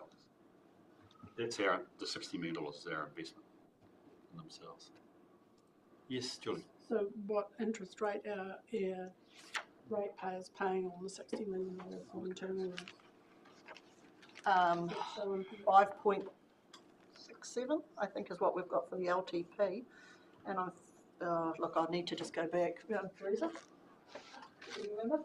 No, I No, okay. I was looking at the last LGFA tranche that we borrowed, that's 6.08. Yeah, you know, we're talking about internal interest rate. Yeah, which I think it was something like 5.3, I think, from memory. Yeah. In effect, you would be charging them close to the market rates. Otherwise, why would you do it? It makes sense. So, you know, it doesn't make a lot of sense. Yes, Tom? Thank you, Bruce. So, assuming this plan goes ahead, what effect will this investment fund have on our debt at the end of next year? Sorry, Mr. Chair, I'd have to get the LTP out because that's been reflected in there. Well, that's assuming that you play catch up today, borrow another 15 million plus the extra 20. Your net position doesn't change. Your net position hasn't changed because while gross your debt's gone up, so is your investments. You're in the same position. I think the critical one is actually on page 57 of our agenda. And I think we've recognised, and this is a really important discussion, I think, Rob, we've got to keep ourselves in front of us. Why do we have this investment? And if you look at it, you can see over the 5 years, the level of return has been for Westpac 5.75, and if you had Milford's, it's 7.46. So we're looking here at the long-term gain from having the investment, as in contrast to the calculations of the short or medium term, which has generally been problematic for anybody that's looking at it. So we have to recognise that it's there for the long term, and that's the idea, so that it does ultimately, over time, generate sufficient return. I mean, that's the real test, Darren. Sufficient return to reduce our rates. Yes, Tom. There is an assumption there in saying that net debt doesn't change. The assumption is that the markets stay elevated. Sorry, what do you mean? We choose what net debt doesn't change as long as the markets stay elevated. Oh, you mean in terms of interest rates? In terms of your investment. Yes, in terms of the return. Yes, I agree. That's right, and that's why I pointed to page 57. I must have added underneath it the Milford line as well to understand what has been the return on those funds over a medium to long term, which is what we look at in terms of. So, I mean, we have to accept that that's not a guaranteed return. No, but then your cost of debt's not a guaranteed return either. Well, the cost of debt is guaranteed. No, it's not. It's going to vary. I mean, we're hoping it's going to cost you. Yes, absolutely. It's a guarantee. It's not guaranteed. Nobody's going to lend you money for nothing. The rate on your debt will go up and down with the markets. But it's going to cost you. Yep, and you're going to get a return on what you've invested. The critical thing is to make certain it's greater than what you paid out in terms of your debt. And we have no control over whether that return is going to be greater. Well, the Reserve Bank has said that they'll keep rates on hold at this stage at 5.5%. That's the rate. Yeah, there's nothing particularly problematic with what we're doing here, I think, Don.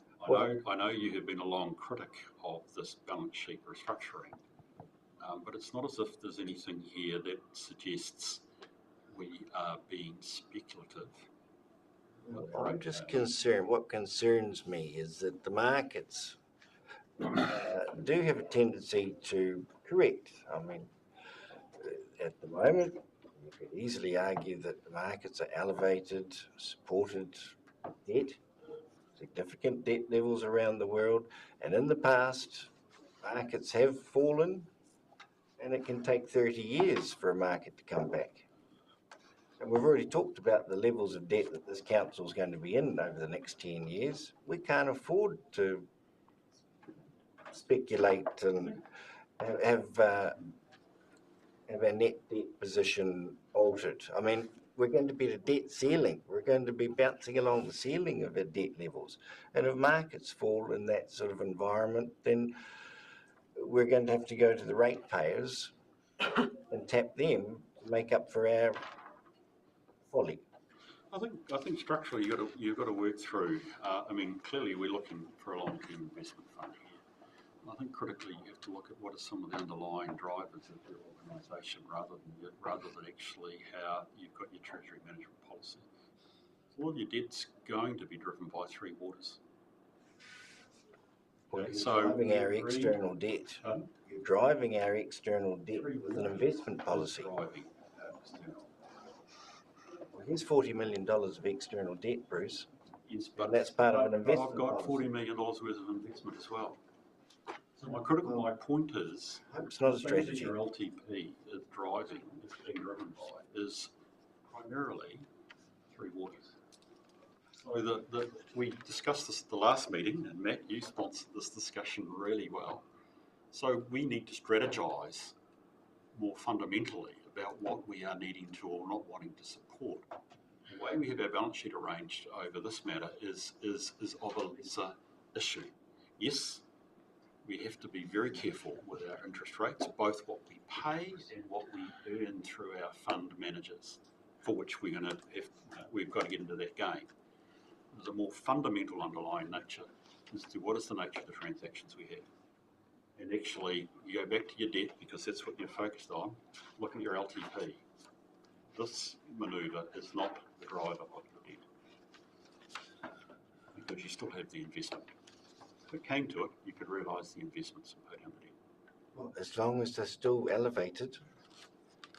Agreed. But I mean, you don't have the elevated return if you pay down the debt. I mean, you've still got... Okay? Thank you. I would like to move on. Is there anything else people would like to raise or questions here? It's just a question which I should know the answer of. So, with this long-term strategy, if we wanted to access funds that are invested for a project, is there a notice period? We can access them instantly. Paul, I'm glad you asked that. I said, Rob, we need to have a discussion. We need to make certain why we have this investment other than just the difference between an investment return and a debt interest paid out. And I'm wanting to talk about that in a paper that comes up under PX, which may well give rise to reasons why we should be concerned about having a dedicated investment pool. I'll be rude. I want to be direct. I want to raise that under PX, not at this point. But I think your question's a very good one, Paul, because I made that sideline. We need to talk a bit more about this. One thing to have this ultimately why we've got it, or are there other reasons that it should be there? I think at this stage, not looking to tap it for a particular project, and I don't think that's the intention. The intention always was when council did the policy to have it balancing its reserve fund. Yeah. At any point in time, it's unrestricted reserve fund, which we need to have a discussion around what unrestricted is. So my thinking was to come back to this committee at the end of each year and say this is what we need to take out or put in to effectively achieve that balance of the reserves. So I like your question, and I mean that's the big question going around the sector when people are looking at realising their assets and having an investment fund. Are we going to use it and fritter it away? The answer is yeah. Okay. Any other questions? You mentioned like the Three Waters drives debt. In the current, as I've read your LTP. Three Waters is driving drive that debt. And then this investment for return, long-term investment and plan, where does that sit as far as the more shorter to medium-term solution of removing Three Waters and that debt off the balance sheet? What does that mean for, like, if we somehow take that off the council balance sheet into CCO or whatever, is it could even be, you know, if the future was a reorganisation of local government, what happens to the SDC investment in either Westpac or Milford? Where does that sit in terms of that whole change? And look, I've raised the issue of why debt's climbing in response to answering to Don's question. I want to be careful I don't get us tied now into a Three Waters discussion, because I have a suspicion that you've got a lot more workshopping to do. What is the effective response to the Three Waters position that we are in, and whether indeed it does go, doesn't go, whatever it is. I presume the council will be working through a bunch of options there. So I think to go beyond saying that's red, I think it would be speculative to know what would happen. If you're saying under reorganisation, what would happen to this pot of gold if we were suddenly very reorganised out of existence? Is that what you're asking? I'm just kind of thinking, this is a long-term investment, and it makes a bit more sense when you're looking at this over the long term. I guess my question is, are there some potential more medium-term changes that it would be prudent to not be locking in long-term arrangements until there's a bit more clarity on what some of those things might look like?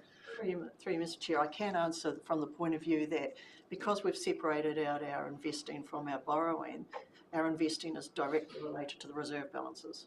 There are no reserve balances associated with Three Waters. So therefore, if Three Waters at this point in time was to leave our balance sheet, it technically would not affect that balance because it's tied directly to it. If you made another decision, of course, then that would be, but at this point,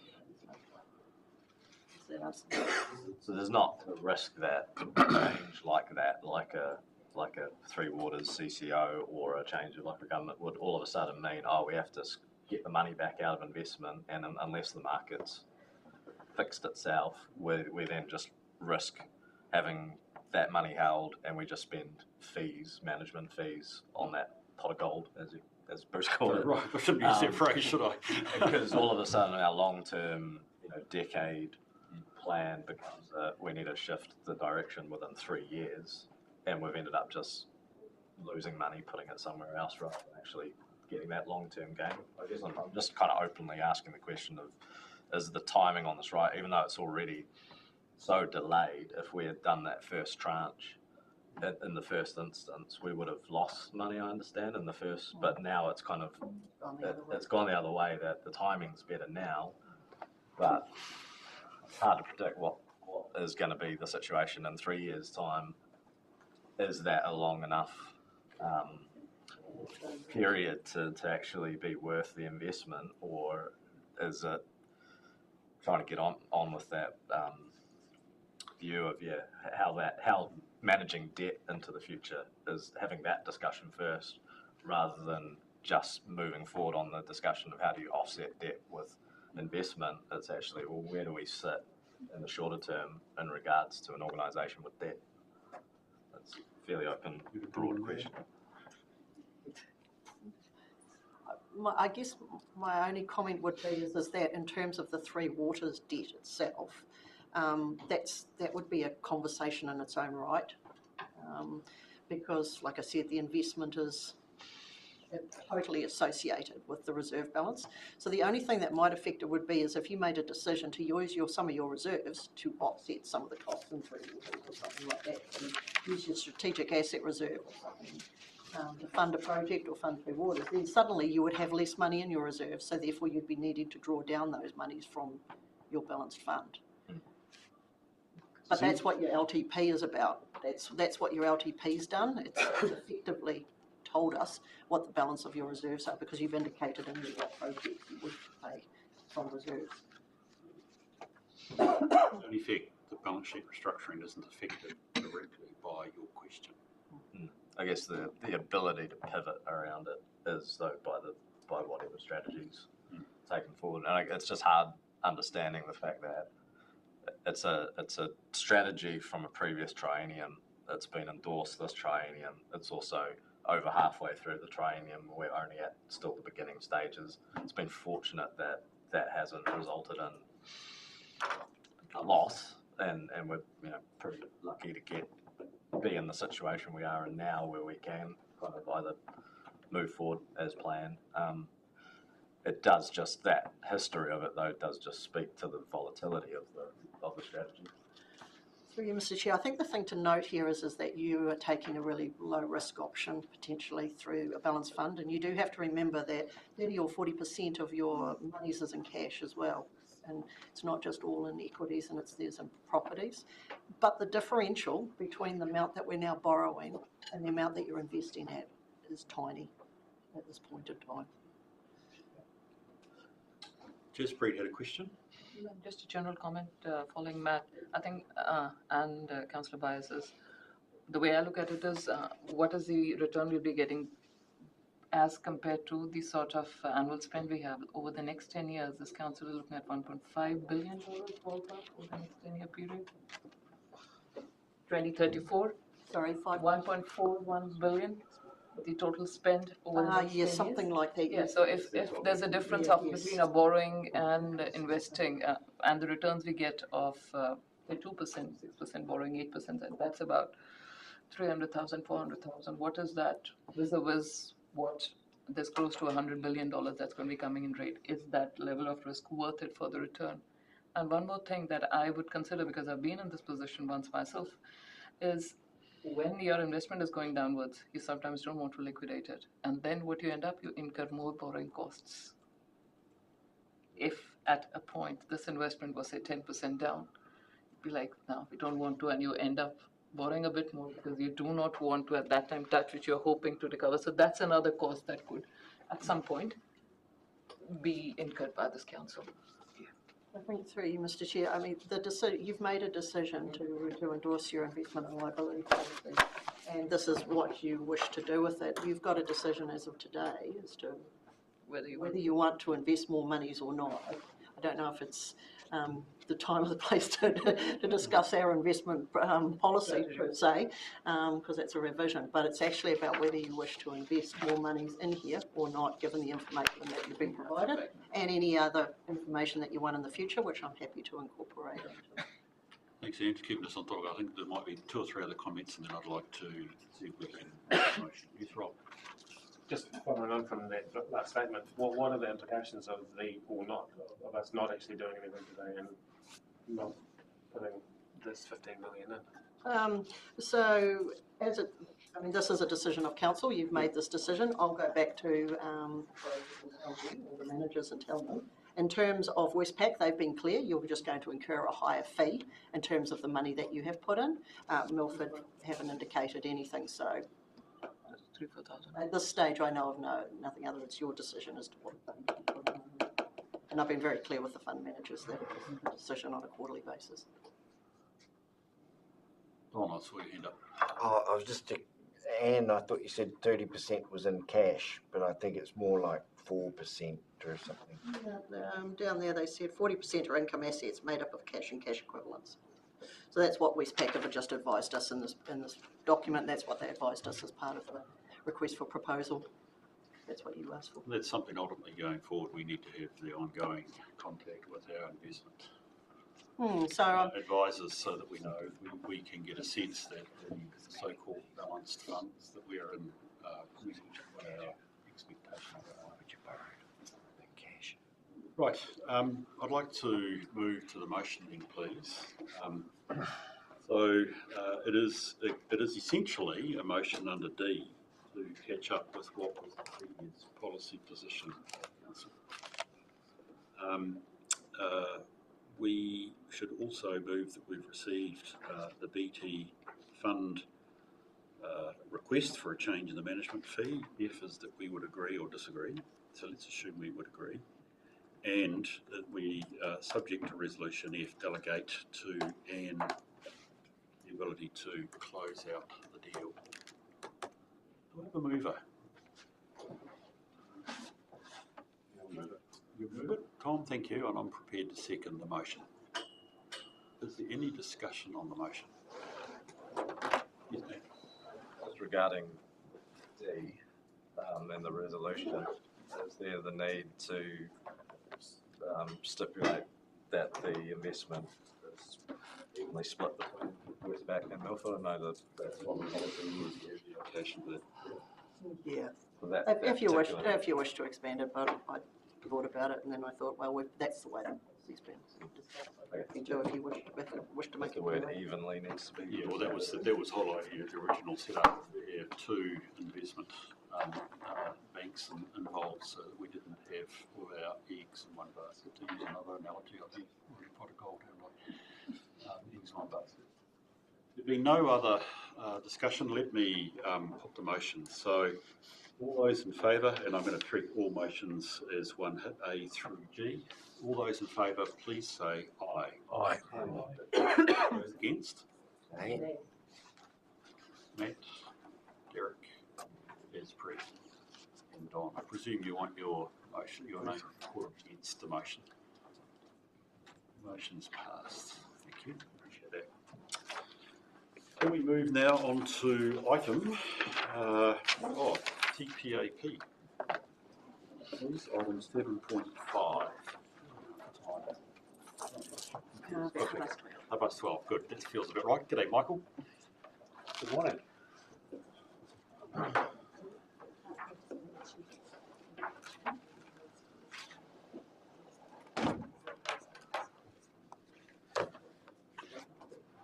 Thank you, Michael. Welcome. So we have two related papers, but we'll hopefully deal with them. Sorry, I said 7.5. We got 7.4 first, haven't we? Which is the actual the steering group update. Sorry, I've gone straight to 7.5. Firstly, the update from the Legal Issue Steering Group. I will take the report as read. We've included, as was requested, we have added in a lot of the detailed attachments to make them part of the public record. But this is for your information, but happy to answer questions if I can, and there are other members of that Legal Issue Steering Group here as well who may also be able to help if there are queries. Thank you, appreciate that. So folk have been able to see this paper on the hub, along with the various attachments that have gone with it, which has been the work of the Legal Matters Steering Group, subsequent to Mr. Charteris's participation in the public. Do we have questions or comments folk would like to make? Yes, Margie. On page 71, I've got a couple of questions. Thanks, Michael.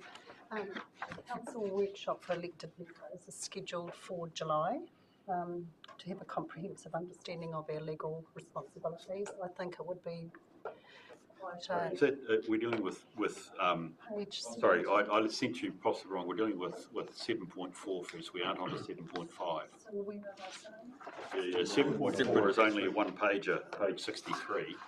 And Michael is referring to an attachment. We don't know the hub, correct, Mike? Yes, I believe so. So we don't actually have a published agenda. It's effectively being tabled through the hub. Well, Rachel can tell me where it is, but yes. Yeah, this one. Okay. We hold that over if that's okay. Who's questioning when we get to 7.5? Any other questions on the Mr. Charteris? Yes, Don? Have we got any idea what it's cost to manage this process since this court case? No. We can certainly find that out if you would like, but I don't have those figures to hand. I'd be interested. Yeah, I mean, primarily we've been, the legal group has been meeting. Clearly we've had more information from the authors. I can certainly go and investigate that. There's not much that would have been spent since that time. It's mostly been thinking and getting a little bit of an update. The critical thing, Don, if I can read it correctly, is actually it's in 7.5, which we acknowledged there was substantial cost attached to it. But we also were in a position where we've got no choice. We've got no choice. The mistakes we made needed to be corrected. We're getting on to 7.5 now, but that was the critical thing that came out of the Hutchings review. Was actually you got it wrong. I think was sort of the broad nature of the report. These are, and as we get to 7.5 to 12 or so recommendations about what you've got to do to fix it. That costs money to fix it. We'll come back to it then. Okay. Any other comments, questions I'd like to raise? Yes, Matt. Just referring to the process of entering this into the public record. So we've got the report. The content will be made available once it's been approved. It's approved. It's on the hub. Will it make its way onto the info.biz record of agendas online as a supplementary document or something? Technically beyond my skill to answer the question because it's currently still not on the 5th of June Finance and Insurance Committee agenda online. So just wondering if this report will get added on. Is it? There's no reason why it wouldn't, but it's been dealt with in public, so presumably it's going to get open. So it should be there. I'll check with Rachel after the meeting to make sure we pull that together. Yeah. Which will include the attachments. Okay. Oh, yeah. Can I move to the recommendation, please, that we receive before B and C are standard. We note the activity of the steering group is final. Thank you, Julie. Do I have a seconder? Thank you, Darren. Any discussion on the motion? All those in favour, please say aye. Aye. Yes, it's carried. Now we're to 7.5, which is what is the outfall of the decision made by the court.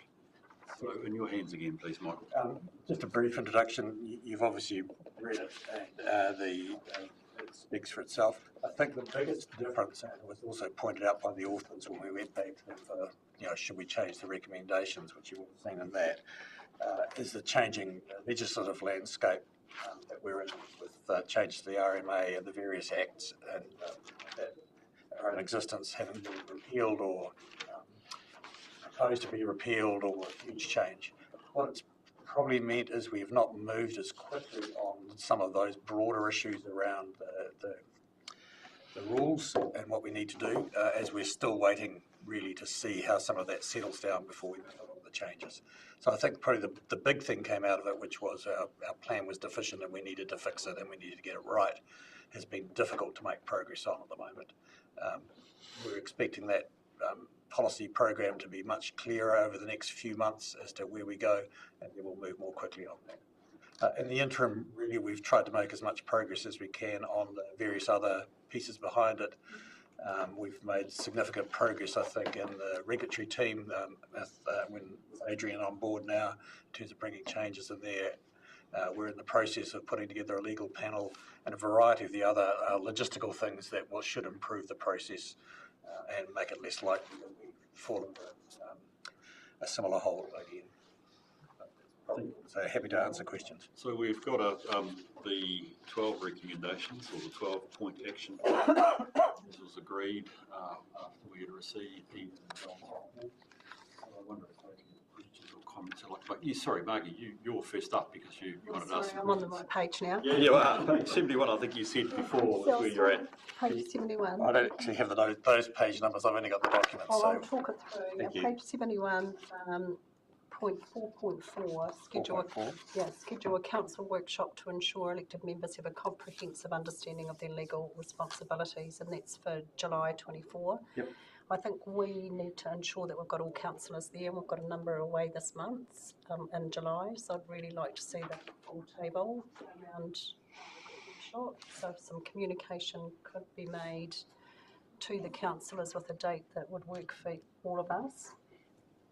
I'm going to 6.3, the monitor the Laguima requests and use this as part of the ELT agenda on a monthly basis, which hasn't started.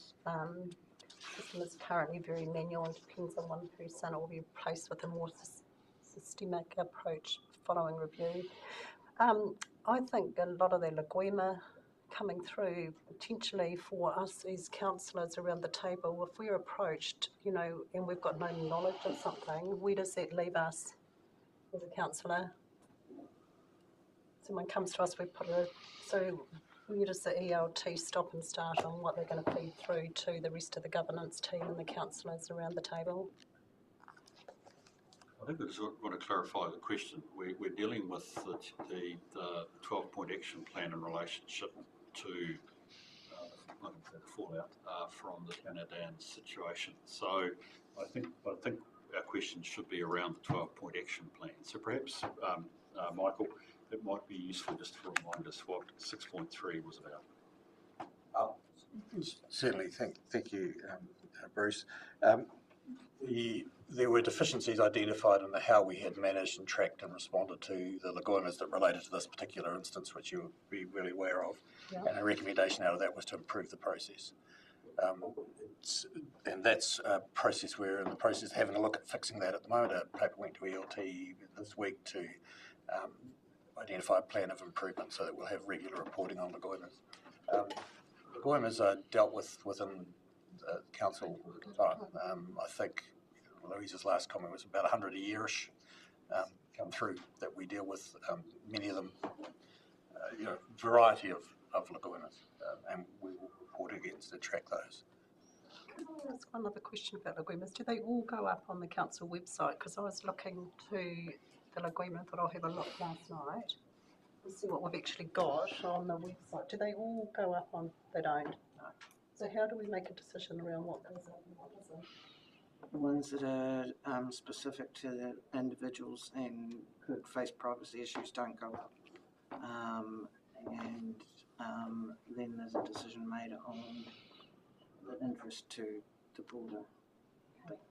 It could be reviewed and considered as say we're in the process of doing a review of how we deal with all of this stuff. So that could be considered as part of that review as to what those rules might be and what the transparency might be.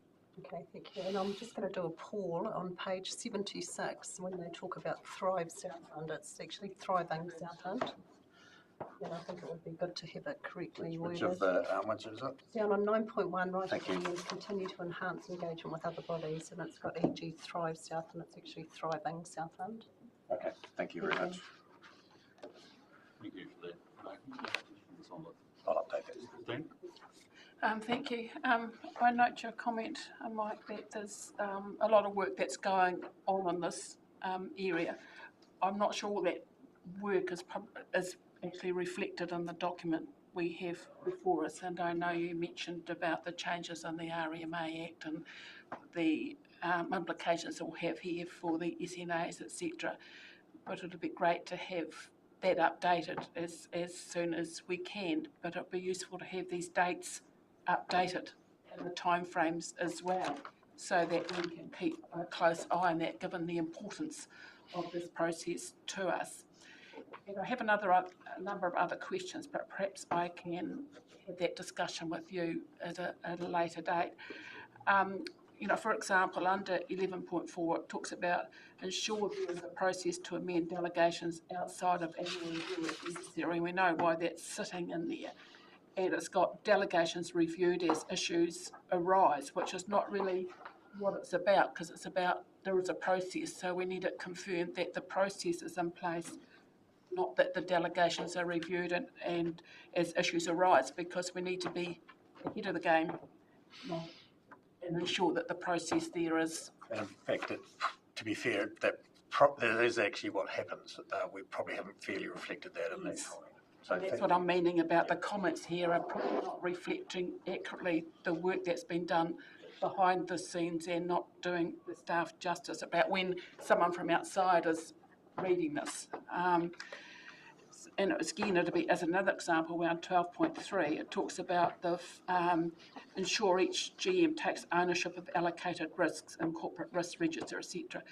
The comment is full ELT meeting on review of risk register held the 7th of May 2024. Now that we know that's held, but it's about ensuring each GM takes oversight. So as a process that's going to happen in the full ELT meeting, and how regularly does that happen? So I won't go through each one, but to catch up to ensure that the work that's been done on here is reflected in here, and that we can see that each one is has a completion date on it, and some have been completed, so we know that's occurred. Yeah. Thank you. I appreciate that. Thank you. Derek, Tom, and then Don. Through Russ, what work, Michael's been done, before we get to this 12-point plan, my point would be that if this farm been anywhere else but than Milford Road, probably wouldn't have seen the light of day because of its location and that triggered it. What measures were put in place, okay, if there was an offence going on up there, what measures does council do to sort of work through the process before we get to any of these points? Is there some sort of if someone went to Peter Charles and said, "Oh, righto, this is what we, try and work it out before we even get to this point." Sure. Probably Adrian's probably better placed to answer that than me. Councillor Chamberlain. Sorry.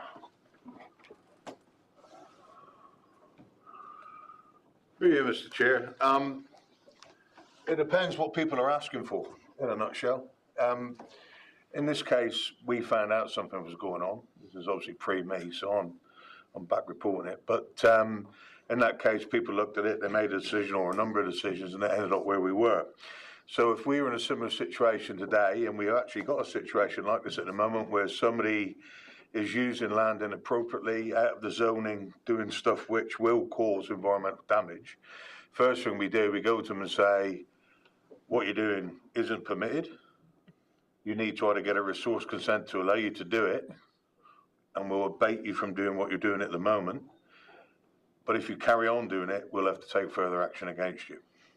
And so what we were doing in this particular case, and obviously no names, no pacto at this stage, because we're still talking to these people, if they just say, well, we're just going to fight you all the way, we're not going to do it, at that point we would take legal advice, and we get legal advice on telling us what our options were to proceed forward. And so this is now peer reviewed by myself and obviously the CEO and other members of the LT will be involved at that point.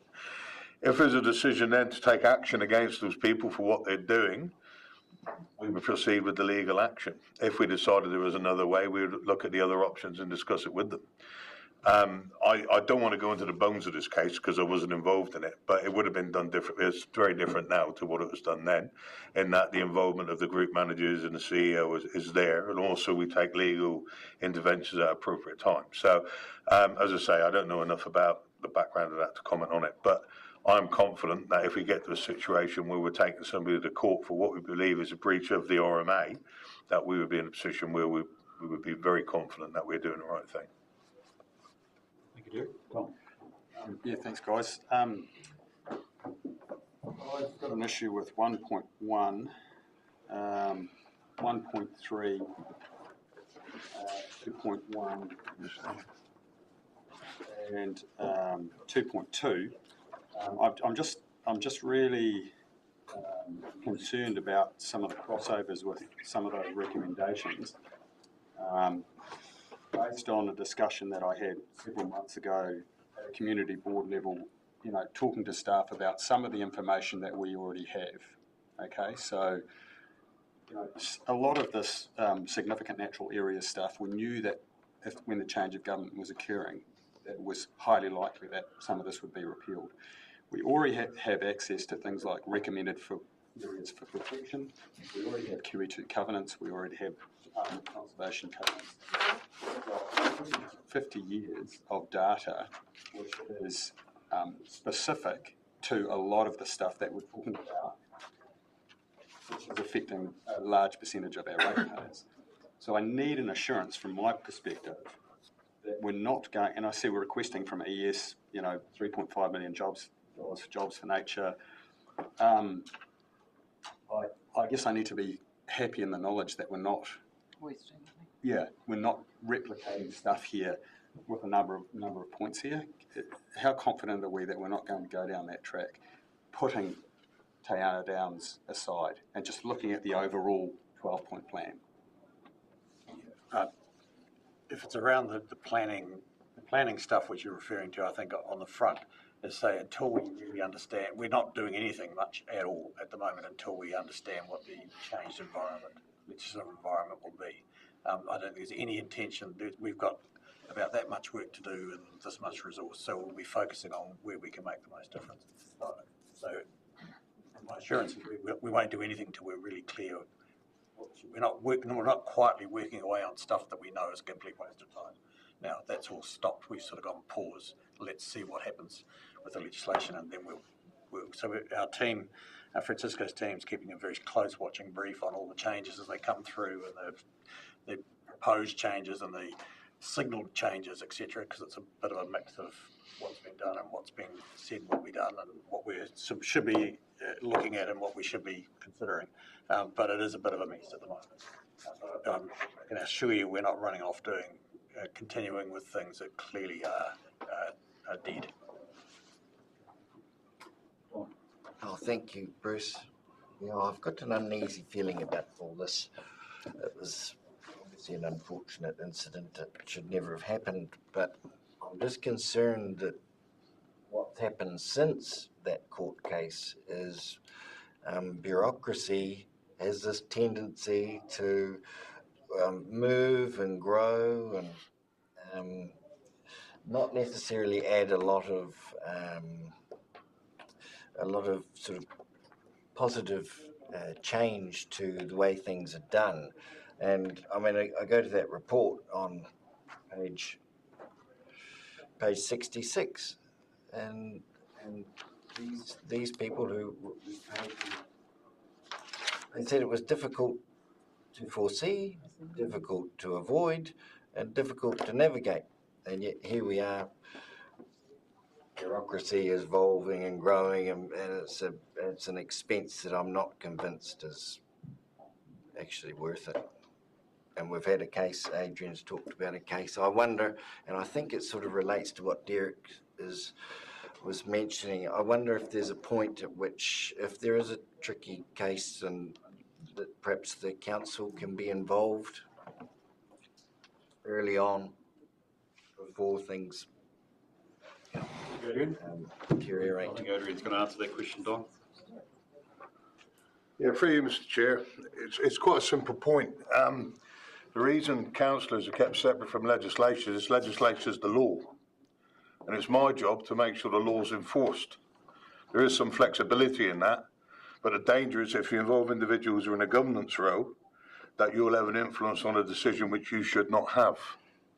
So if it was a councillor's brother who was deciding to pollute a stream, they might say, oh, but he's a good guy generally, he's in the Lions Club, he's in Rotary, we'll let him have a pass this time. But if it's not a councillor's brother, they might not say that. So it protects you as well as the population and the environment and the people in it. My job is to keep people, property and the environment safe. And that's what I will do within the boundaries of the law. If there is a point which has got flexibility in it, if I feel that the law for some reason is an ass, then I'll address that point. But there's a very, very real reason why political people are kept out of the enforcement process, to protect you and to protect the rule of law. Well, this council got dragged into the last process. There was a process at Te Ana Downs. The council went to court on what they thought was a good case, and they lost the case. Involved in that. Yeah. Well, okay. Well, I can't talk about that. Sorry, I'm not going to have us debate Te Ana Downs. We have spent a lot of time, and it's clear we got it wrong. And it's cost us a lot of money, Don.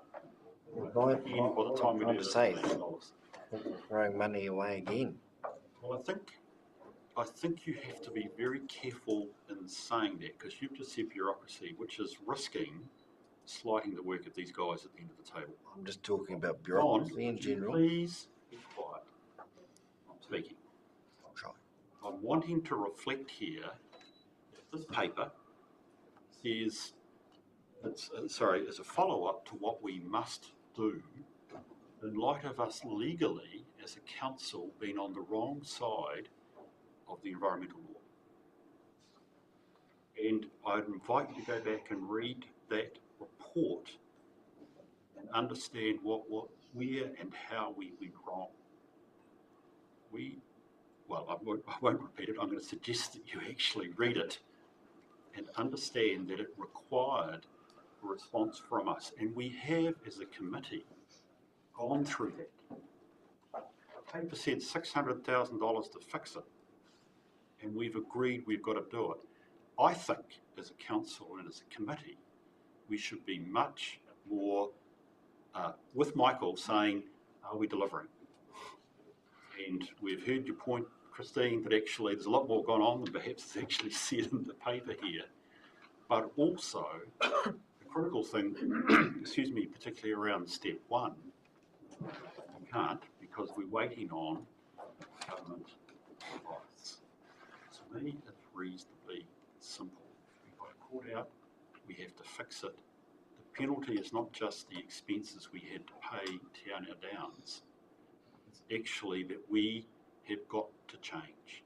Otherwise, we risk being in the same position again. Cameron, I think you've got a point you'd like to make. Thank you, Mr. Chair. Look, we're providing an update to provide assurance to Council that by following through these steps, Council doesn't find itself in the same position that it did around the Te Anau Downs case. It is incredibly important to understand that the context in which the RMA stuff is changing pretty much hourly.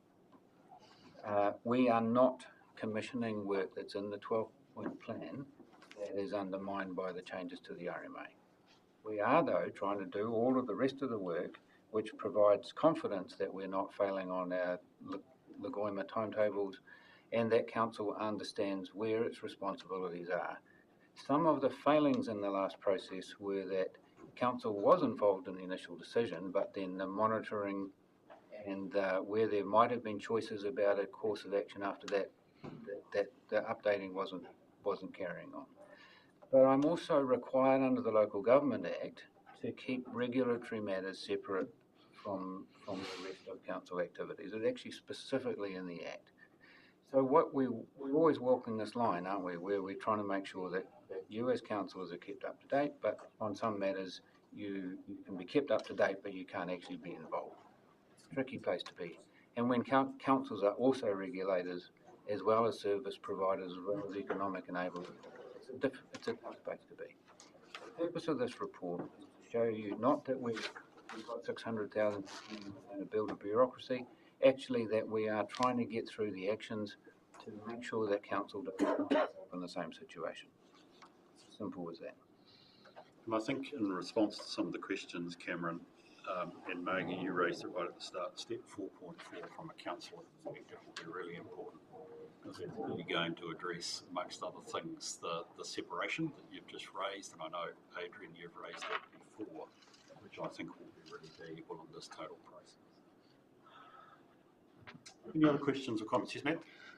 Just one, and it probably fits within the page 68, point 2.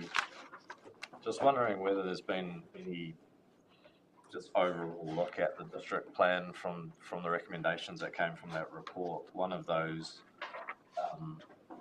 topics of discussion was, I guess, just around the definition of Indigenous vegetation within the district plan and whether there's anything like that in the district plan, low-hanging fruit, that before we can develop an engagement plan and communication strategy, just look at what those areas of room for improvement, I guess, in the district plan may be.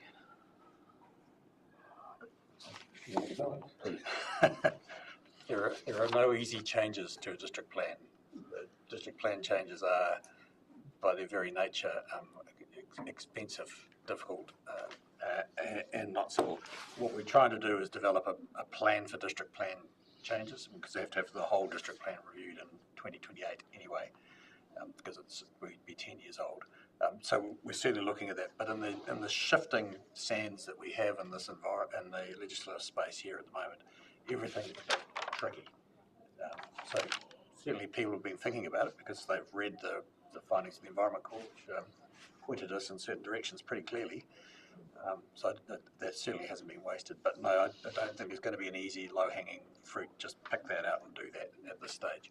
I could be proved wrong, but it seems unlikely at the moment.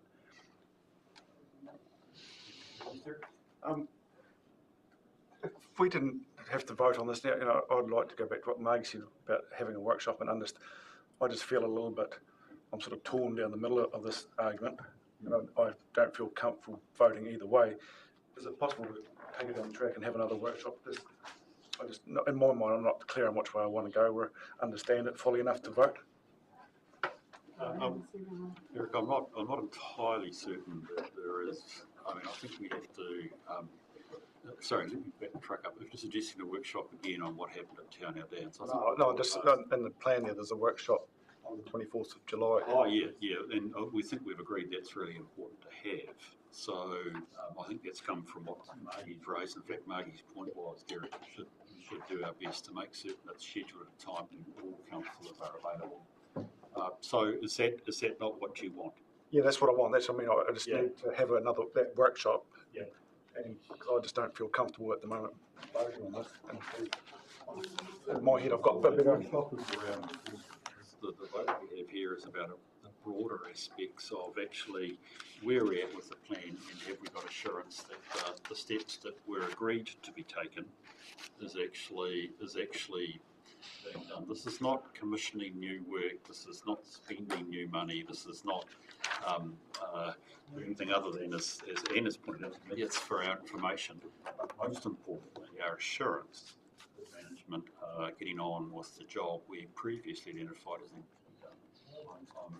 I think if you go backwards, that July meeting clearly will be really valuable in terms of our responsibilities. Yes, Jaspreet. Through you, Mr. Chair. Thank you. And I will sort of echo Derek's comments here and part of what Councillor Byers said. I remember when initially we spoke about the budget of, what are the learnings from this, I remember being uncomfortable then. And again, now when this report is presented without a final cost attached to it, some of these costs will be recurring. I was heartened by what I heard Adrian say, that next time, if, God forbid, we come along this path, there are steps and checks and personnel there.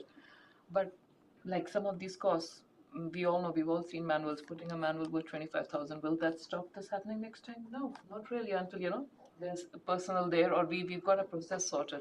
We need to have a final price tag to this before I feel comfortable. Final Price tag to this exercise before I feel comfortable voting on, how much are we putting in here? Well, in terms of budget allocation, no. So we have what we have allowed for, and management haven't come back saying it's going to cost more or less at this stage. There are some comments there in between. Sorry, I don't understand that, Jaspreet. What are you? There are some comments here that more budget would be needed or something. There's bits of those scattered around this, and until there's one final figure, I'm myself torn. Just because we've got everything, does that ensure next time, especially when the document says that there was no one particular reason? And again, I've been on both sides. I've listened to the gentlemen involved in these cases, the family come in, I've listened to our lawyers and others, and I feel torn voting myself because for the reasons very much that Derek underlined. We're receiving this information. You aren't asking for more money at this stage, Michael, correct? No, I wasn't planning to. I think we need to be clear on that. Is there a risk that we will need more money? I think if there's more money needed in this area, we will come back and have that discussion with council. That's very difficult to know at the moment. The biggest risks are around the legislative changes and the district plan. That's where the big money will be if there is money to be spent. The rest of it's relatively small amounts of money to fix some internal system-y stuff, which will be small, and we'll report on that once we hear about those things. But because we don't really yet understand the size of the work program that may be needed around the district plan and that work, that was an estimate that was done. It was, back of an envelope with a carpenter's pencil, go at it. But we will keep very close look on it and come back if that looks under threat. When we've got a clear picture of that program, it'll be a lot easier to have that discussion with you as to whether it's appropriate or not. We need to distinguish between the review of the district plan as a whole. Yes. Oh, yes. And this particular program, which is much more around our regulatory and enforcement procedures, which we know, in going back as a crack record. Thanks, Bruce. I think just looking at it as well in terms of not going back into the situation that we found ourselves in, but also looking at what we're doing going forwards is setting up a process so that no matter who's in what role, because as we've seen throughout this process, there are multiple people involved at multiple times. So going forwards, we've actually got a robust process and procedure that anyone can follow, no matter who's in that role, which we don't really have at the moment. Adrian's touched on the importance of having that even in his piece of work that's later on in the agenda. So I think focusing on, this is an information report that we're receiving as well, so we're not making any decisions here other than noting the fact that we're going to get a workshop in the 24th of July, but just tying it back to improvements to our processes. I think that's also a key part here, that and getting this reporting right back to us to give us that confidence that that's happening. It almost sounds like you're moving the motion. That's what I was going to go towards. Thank you. The seconder, please. Thank you, Christine. Further discussion on the motion. Right, so the motion is that we receive the report and we note progress made, and including, dare I say it, going back to Christine's point as a seconder, Michael, I suspect you've done a lot more, or an Adrian, you've probably done a lot more than actually is being shown in here, and it will be to see the update. So look, I'll put the motion. All those in favour, please say aye. Aye. Against? Derek. Thank you. The motion is passed. Right. We've done a good hour and a bit's work. Colin, can we be back by 1, please? That's 25 minutes. We still have a fair way to go through our agenda, and I have got a 3:15 deadline in my mind, Darren, and I think Darren. So I'd like to try my best to get somewhere near. On how it's investigated, as well as roles and responsibilities. So the policy was reviewed quite extensively in 2021, and also had a legal review alongside that, and it's considered to be working well. So therefore the review has focused on expanding the bribery and corruption aspects of the policy, and that was due to recommendations from Audit New Zealand, also updating legislation and minor amendments for clarity. So we are seeking endorsement of the draft policy today in order to go to council to seek approval for the policy. I'm happy to answer any questions. Thank you, Teresa. Appreciate that. If I do questions, comments for Teresa, very important policy, believe it or not, small hopefully in its need to be implemented, but actually good to have it. Folk, questions? Yes, Christine. A question around the policy itself, page 100. Just talk about the definitions related to this policy are outlined in the risk management framework. Why do we not have the definition if it relates to the policy in the policy itself? Am I looking at the wrong page? Yeah, Oh, right. sorry. We're on the fraud policy review. Ah, right. Oh, not the risk management. Yes, sorry. Oh, it sounded like a familiar question, because, but yeah, you're right. It's under the fraud, the risk management policy. Right. Yes, we're back on the fraud policy. Not too far forward. I think you're following the chair. Fraud. Just a couple from me, please. I wondered in the definitions, or actually somewhere here, because it does actually talk about the Protected Disclosure Act, which of course is based around the suggestion of a serious wrongdoing. And I just wondered if there needed to be a stronger link in this policy between fraud and a disclosure made under the Protected Disclosure Act. I'm not certain that I quite get it. And then occasionally in the policy we have the odd statement about the Act. I'm not certain which Act we're referring to, although I presume we are talking about the So like on page 92 of the agenda, which is the second last page of the policy, the Chief Executive ensuring the Council fulfills its obligations under the Act.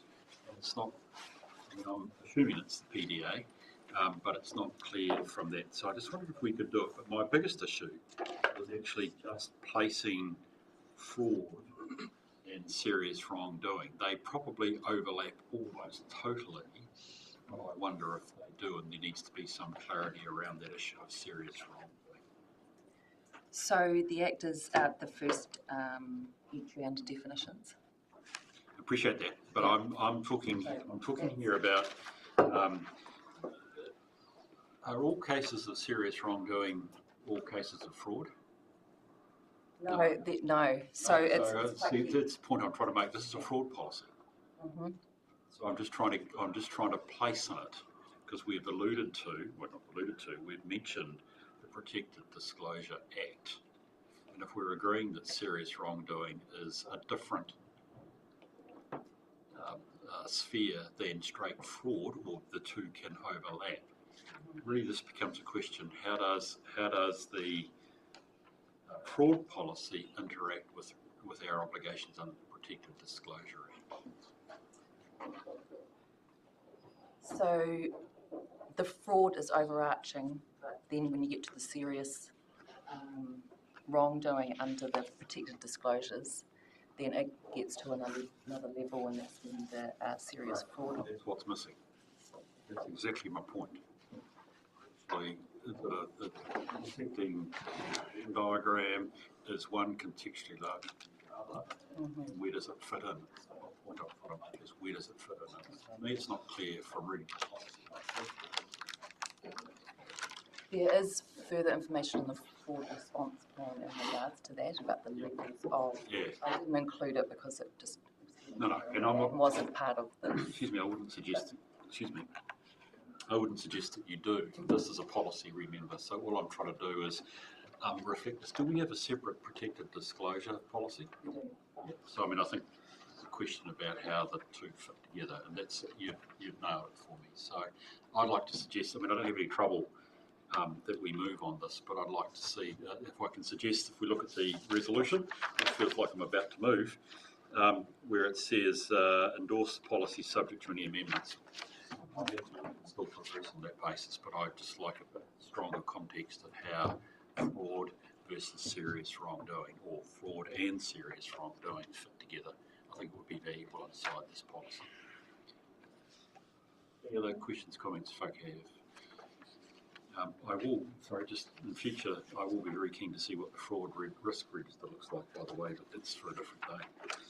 Okay, I'm prepared to move the motion that we have considered it, we do endorse, and I've got a suggested amendment, which is I've talked about, and that we recommend it adopts the fraud policy. Do I have a second, please? Thank you, Margie. Any discussion? Being none, I'll put it. All those in favour, please say aye. Aye. Those against? Carried. Brilliant. Can we go to, thank you for that, Ruth, appreciate that. I think we're into, Jane, welcome. So the draft management policy. Thank you. Draft risk management policy, thank you. Thank you.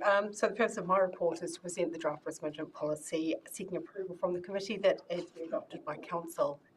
So Council currently has a risk management policy which was adopted back in 2014, and it was intended as a first stage in creating an integrated and consistent risk management process.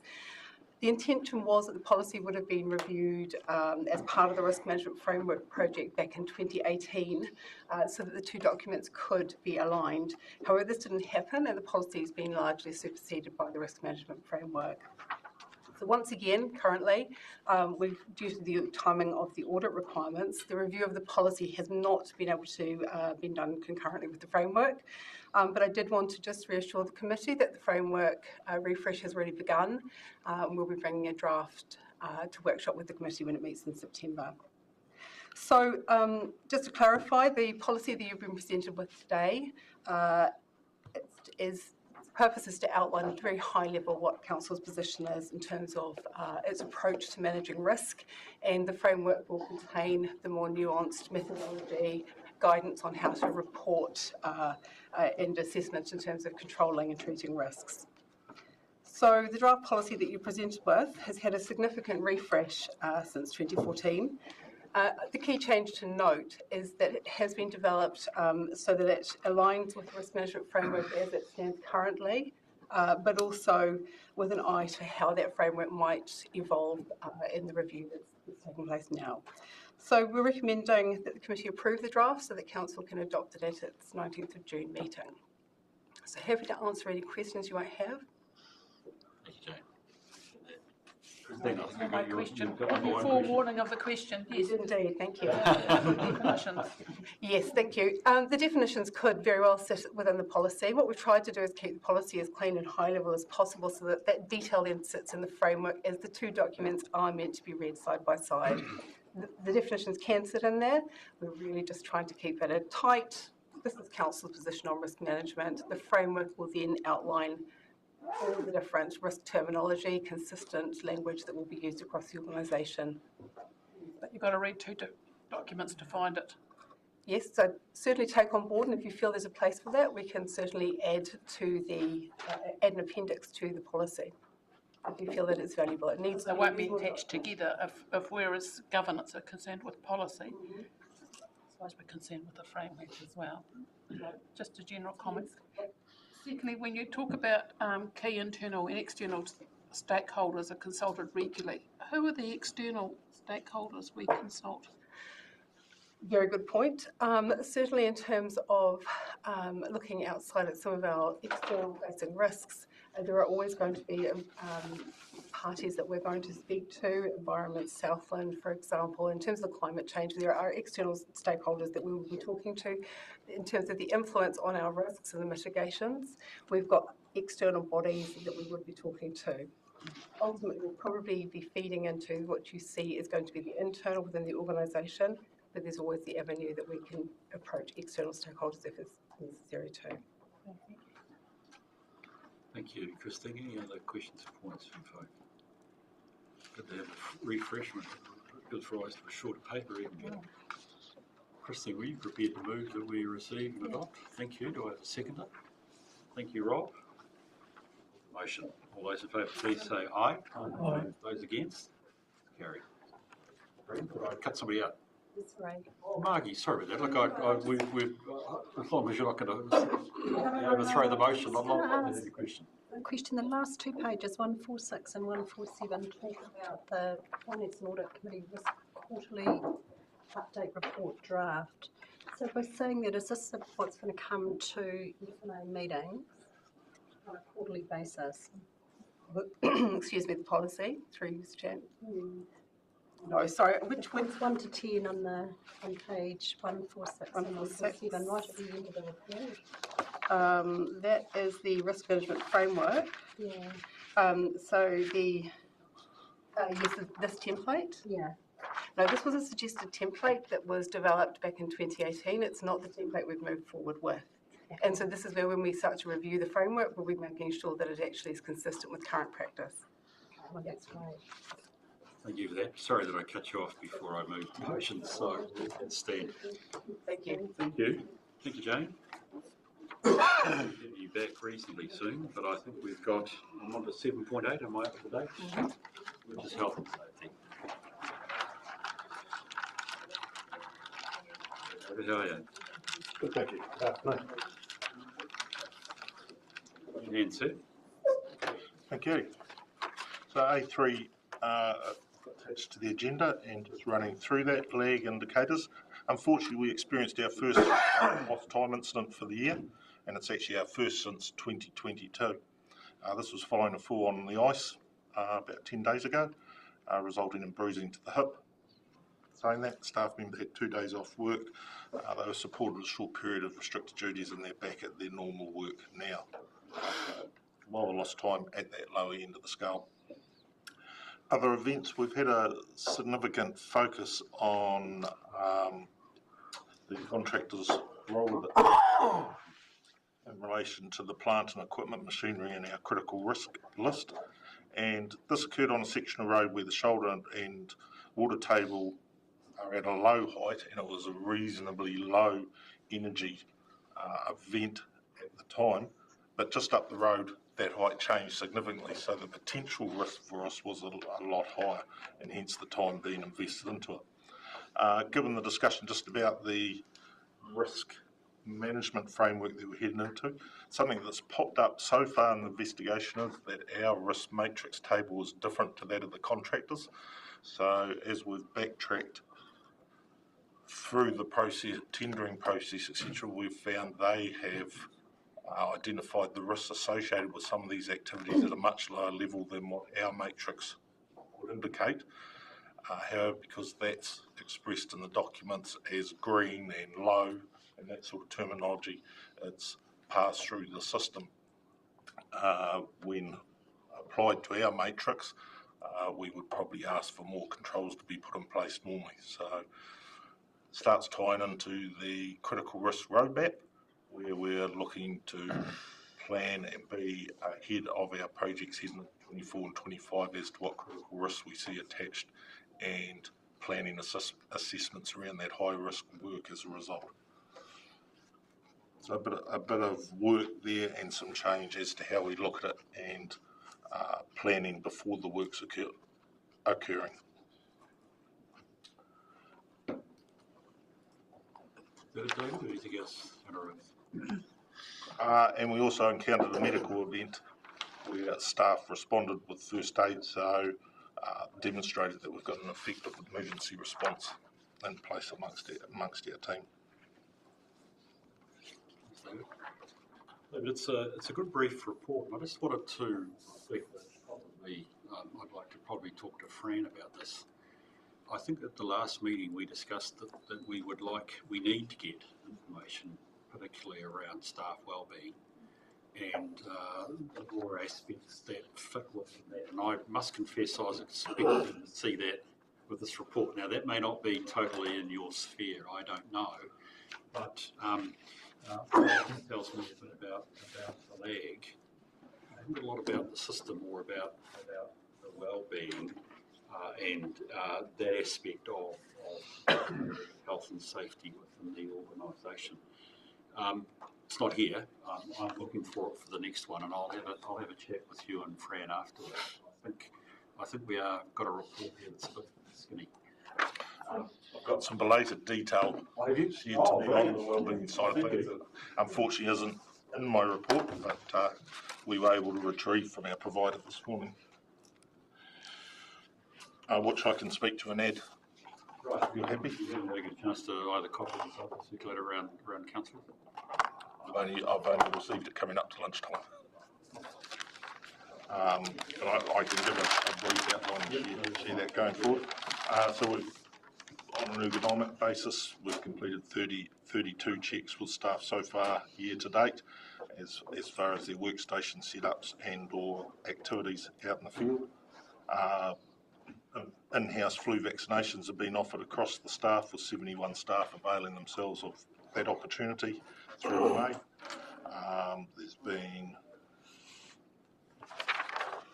8 presentations or articles from our EAP provider, TELUS, for staff, and they've been taking part in those online. And for this quarter, we have had 4 staff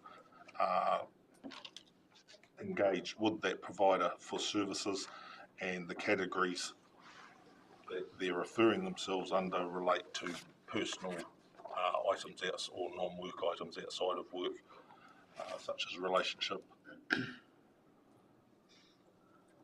issues and financial issues.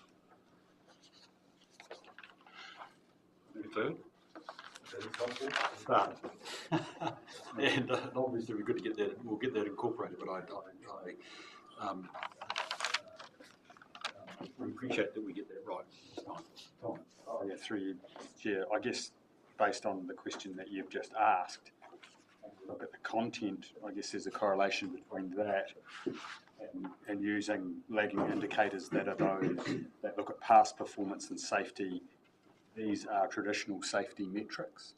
So I guess what does that mean in terms of the interpretation of what a traditional safety metric is versus what revolves around your question? Does that make sense? Or you're looking at me as if I haven't really asked that question very well, so I'll ask it again. in number 3, under content, it says lagging indicators are those that look at past performance and safety. These are traditional safety metrics that look at compliance. So I'm just sort of dovetailing into the question that Bruce was talking about. And I appreciate you've just got that now over lunchtime, that stuff. So based on the content and what we're trying to look at as an overall update moving forward, is that traditional element going to incorporate the question that Bruce asked? No, wellbeing will be a separate field again and hasn't historically formed part of your lag indicators. Okay. So lag indicators have been more around events. So the traditional events of someone hitting their head. Yep. I see they're rolling a roller, which I haven't got damage. Yep. Where an unexpected incident arises and or a hazard is identified and there's a risk associated to it still will be in your lag. Your lead side of things, you're heading into near misses, etc., where we're not quite happening, or staff are engaging and providing us with suggestions how we can improve our health and safety. And then historically, wellbeing has usually gone into its own table, separate to that again. What I'd like to see, Tom, to be honest with the reports, and thank you for being here, Fran, as well, is a much more stronger focus around Section 44 of the Act. It's due diligence that governments must undertake into performing their role as duty holders. And all around this table, we are duty holders. And that's much more looking at it from, Tom, a perspective of not only lead and lag indicators, but also systems. You know, have we got health and safety reps in all our areas? Do we have a health and safety committee meeting regularly? Is it doing the work it should be doing to minimise risk of harm inside the organisation? Along with, you know, my call for a more fulsome, and obviously you have something going towards that, a more fulsome picture around staff well-being and organisational well-being. That would be really valuable in terms of us understanding how we can comply with our obligations under the Health and Safety Act. So there's a bit of work to be done on this, which is not to run down, by the way, David, the work that you're doing, and I don't have any trouble with that. And I suspect the organisation is working really hard at this, but the optics for us are low, and I'm keen that we up the optics into the right area for health and safety. Fran, I probably have a bit of criticism here, so you probably want to respond and tell me to rebut me, but that's fine. No. Absolutely. I think it's really important that as an organisation we do step up to that next level in terms of health, safety and wellbeing. Remembering that there's a couple of things. So firstly, apologies that the wellbeing component wasn't attached. That was my fault and I put my hand up for that one. I authorised the report ahead of time, then didn't realise that that attachment hadn't gone on, so that's my fault and on me. We will rectify it and we can definitely circulate this out as a separate document. But I did, sorry, come in late as well, but I did hear Dave talking and giving you the numbers and figures around that. So, but absolutely we do need to take a step up in terms of ensuring that the wellbeing component has some more incorporated into it, and we will look to do that. It is one piece that's dear to my heart around wellbeing for the organisation as well. So we include our P&C team in that component as well, because obviously there's a big connection across the full organisation and a number of other things that we do in that space. Although these do provide there are some lag indicators as well in terms of like who is seeking support from TELUS, and that gives us what perhaps has been happening is some interesting things in there, when even just looking at what people aren't seeking, like workplace stress, for example, in the month of April didn't require, nobody was seeking support for workplace change or restructuring. We haven't got any of that going on at the moment, so people aren't going But it's a really good indicator, like even a good indicator when we are going through a reorganisation or something in the business, just to see the impacts of that on people, and just to remember that we are all human, and there are impacts from the changes that we make and so on. So definitely something that is important. We'll get better at that space. The other thing is around the training you talked about. Are we having the meetings, blah, blah, blah? Are we doing proactive training? At the moment we do a bunch of health and safety. When people come in, they do a bunch of health and safety training when they first arrive, but how do we keep that current for them if they've been in the organisation for 5 or 6 or 8 years? How do we keep that in front of them? Do all of the tier 3 managers, when they're having their meetings, do they incorporate a health and safety moment at the beginning of their agendas, for example? Those things are important. I'm not going to remember the ISO number for the So the health and safety management system's being restructured at the moment to fit in with 45,001. 45,001, thank you, that was the number. And address that forward planning. Yeah, so record keeping. Yeah, just starting to understand like our baseline where we are right now, and then looking to how we can progress that. So hopefully you'll start to see a bit of reporting on that.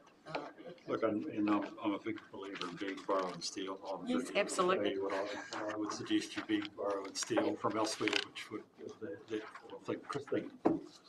So the other organisational metrics that we'd like to see around use of annual leave and accumulated leave, etc., does that come in a separate report or as part of the health and safety? Probably we could make it part of the wellbeing if that was where you'd like to see it. Maybe that's just a clarification of what was expected to come to us rather than just the narrow view of the health and safety. Useful. Yes. So it'll be clarified at a later point then. Yep, we can do that. Can I just ask around the total number on this report of lost time injuries? I guess that stands for. It talks about 2022, 2023, 63 days, which I'm presuming is 61 days from 2022 and 23 plus 2 days from this year. Correct. So how long will that be in there? It's not an annual year. Do we collect it from 2020 to 2025, or is it the annual year? Sorry, there's a lost time injury in September 2022, and that remained a lost time injury until the end of March this year. Right, so that's why. So there was 61 days of lost time on ACC forms in this year. Right, okay. But otherwise, we'd just see it backdated to the current year. Yes. Any other questions? Yes, Paul. Just on the wellbeing or the health side, do we offer blood pressure checks and things like that to the staff? Yes, we do have. We have an opportunity for like a health check. Yeah. I can't remember exactly, and Joe would have the exact amount of times that happens. I can't remember if that's every quarter or every 6 months, but there is a physical health. Right. People can go along to nurse to get. And do we have a defibrillator in any of these Invercargill sites, or do we so- not need them because it's a city, or what? So downstairs in the auction Craig's house is investment on this one, floor. there's Craig's investment on this floor, and that's the floor. 4th Street Fourth has Street's its got own. one And there's outside the one- wastewater team. Okay. And at 42 Don Street, there's one in the real estate agent on the ground floor, and one in the court across the road, and one in dock across the road. And they're all marked in the emergency And response. monitored and batteries checked and all those things? Yep. Brilliant. We'll look forward to an updated report, Fran. As I say, I'm very happy to lead you where I would be borrow and steal from as far as that's concerned. So we've got a resolution that we received the report. Do I have a mover and a seconder, please? Thank you, Julie. Do I have a seconder? Thank you, Darren. I'll put the motion. All those in favour, please say aye. Against? Carried. We move to the Environmental Services Business Improvement Plan, the section 17A. Good afternoon. I'm Nice to on have this you here. one. It's probably been a long time you've been waiting for us, so I'm sorry that we seem to be No, it's been fascinating. It's fascinating. It's fascinating. Guys, Anywho. it's fascinated, I don't. It's nice to see what you guys do. So. Anyway, we're in your hands, so go for it, Jane. Well, I'm really pleased to be able to present an update on the 17A progress. I would like you to know that there have been some more significant blocks of work completed over the last quarter. There are 9 actions that have been updated, implemented, and are now ready to be moved to the completed status, therefore to the end of the document, with your approval. That leaves, we're still in double digits, guys. That leaves us 10 items still to work our way through, of which 8 are underway. For example, the customer services training is underway. There was development of the program. It was brought to executive leadership team. This is the way that we weren't going to approach this. And now the groups are collectively being put through customer service training to give everybody a baseline measure of what we're looking for. We are aware that progress for processing applications within timeframes is improving, and I'll be passing to my friend here on my right about that shortly. There's been a large amount of work and effort to improve the end-to-end processing of applications and the outcomes for resource planning. But before we discuss the recommendations, I've also asked Louise to come along and give you guys an update on the ongoing progress with deliverables of item 23, which is the online information. From the report, it was quite key. People couldn't find what they were looking for. There's been an awful lot of activity being done on this, so I'm not stealing your thunder. I've taken it a step wider as well, just to talk about the whole comms and engagement plan for this area. The plan was completed late last year and has been approved by the leadership team. It builds on the good work that Building Solutions was already doing, and looks at different ways to communicate with the key stakeholders, such as the developers and the surveyors and other people like that, and the public. The aims of the plan are to proactively manage the communications needed around the group and to support the teams through different communication channels such as the website, and also to enable all key stakeholders and the public to be informed and be part of the process moving forward. So these are some of the tactics that are already happening or are about to be put in place. A newsletter was already done by the Building Solutions team, and we're going to enlarge on that as an e-newsletter that's going to include resource planning, resource policy, and environmental health. But it will enable people just to go to the section that they're interested in if they don't want to read the whole newsletter, or they can read all the information from the different areas as well. It will also identify key strategic things from the council as a whole at the beginning of the newsletter, so we're not having to repeat ourselves across 3 different newsletters or 4 different newsletters. We are also in the process of developing how do I do various things across these departments, sheets. So there'll be actual physical sheets, and building had done most of theirs, but we're now working on resource management ones and on environmental health ones. And they'll be useful to give out when staff are at different events, such as the field days or the home show, for example, or different things like that.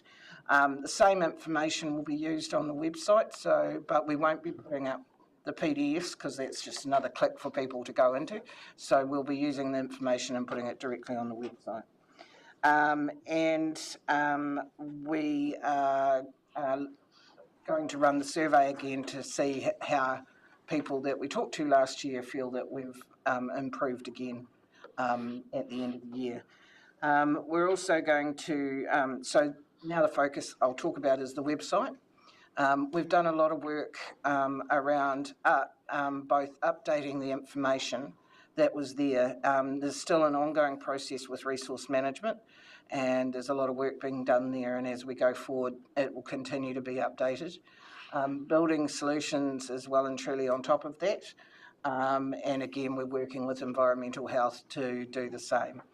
One of the key things that has been developed by Eve, our digital lead, is a back-end analytics page, which is accessible for team members, that shows how many times people have gone to the particular page. So whether it's resource management or building or anything like that, shows what the key touch points are on those pages. So how many times people go to, I want to do get a building consent, how do I do that? Or how do I get a CCC or anything like that? And it also shows how many times the pages have been updated by staff over the last year. So we can get a really clear view of the pages being as up to date as possible, or some work needed to be done with key staff in different departments to make sure that they're as up to date as possible.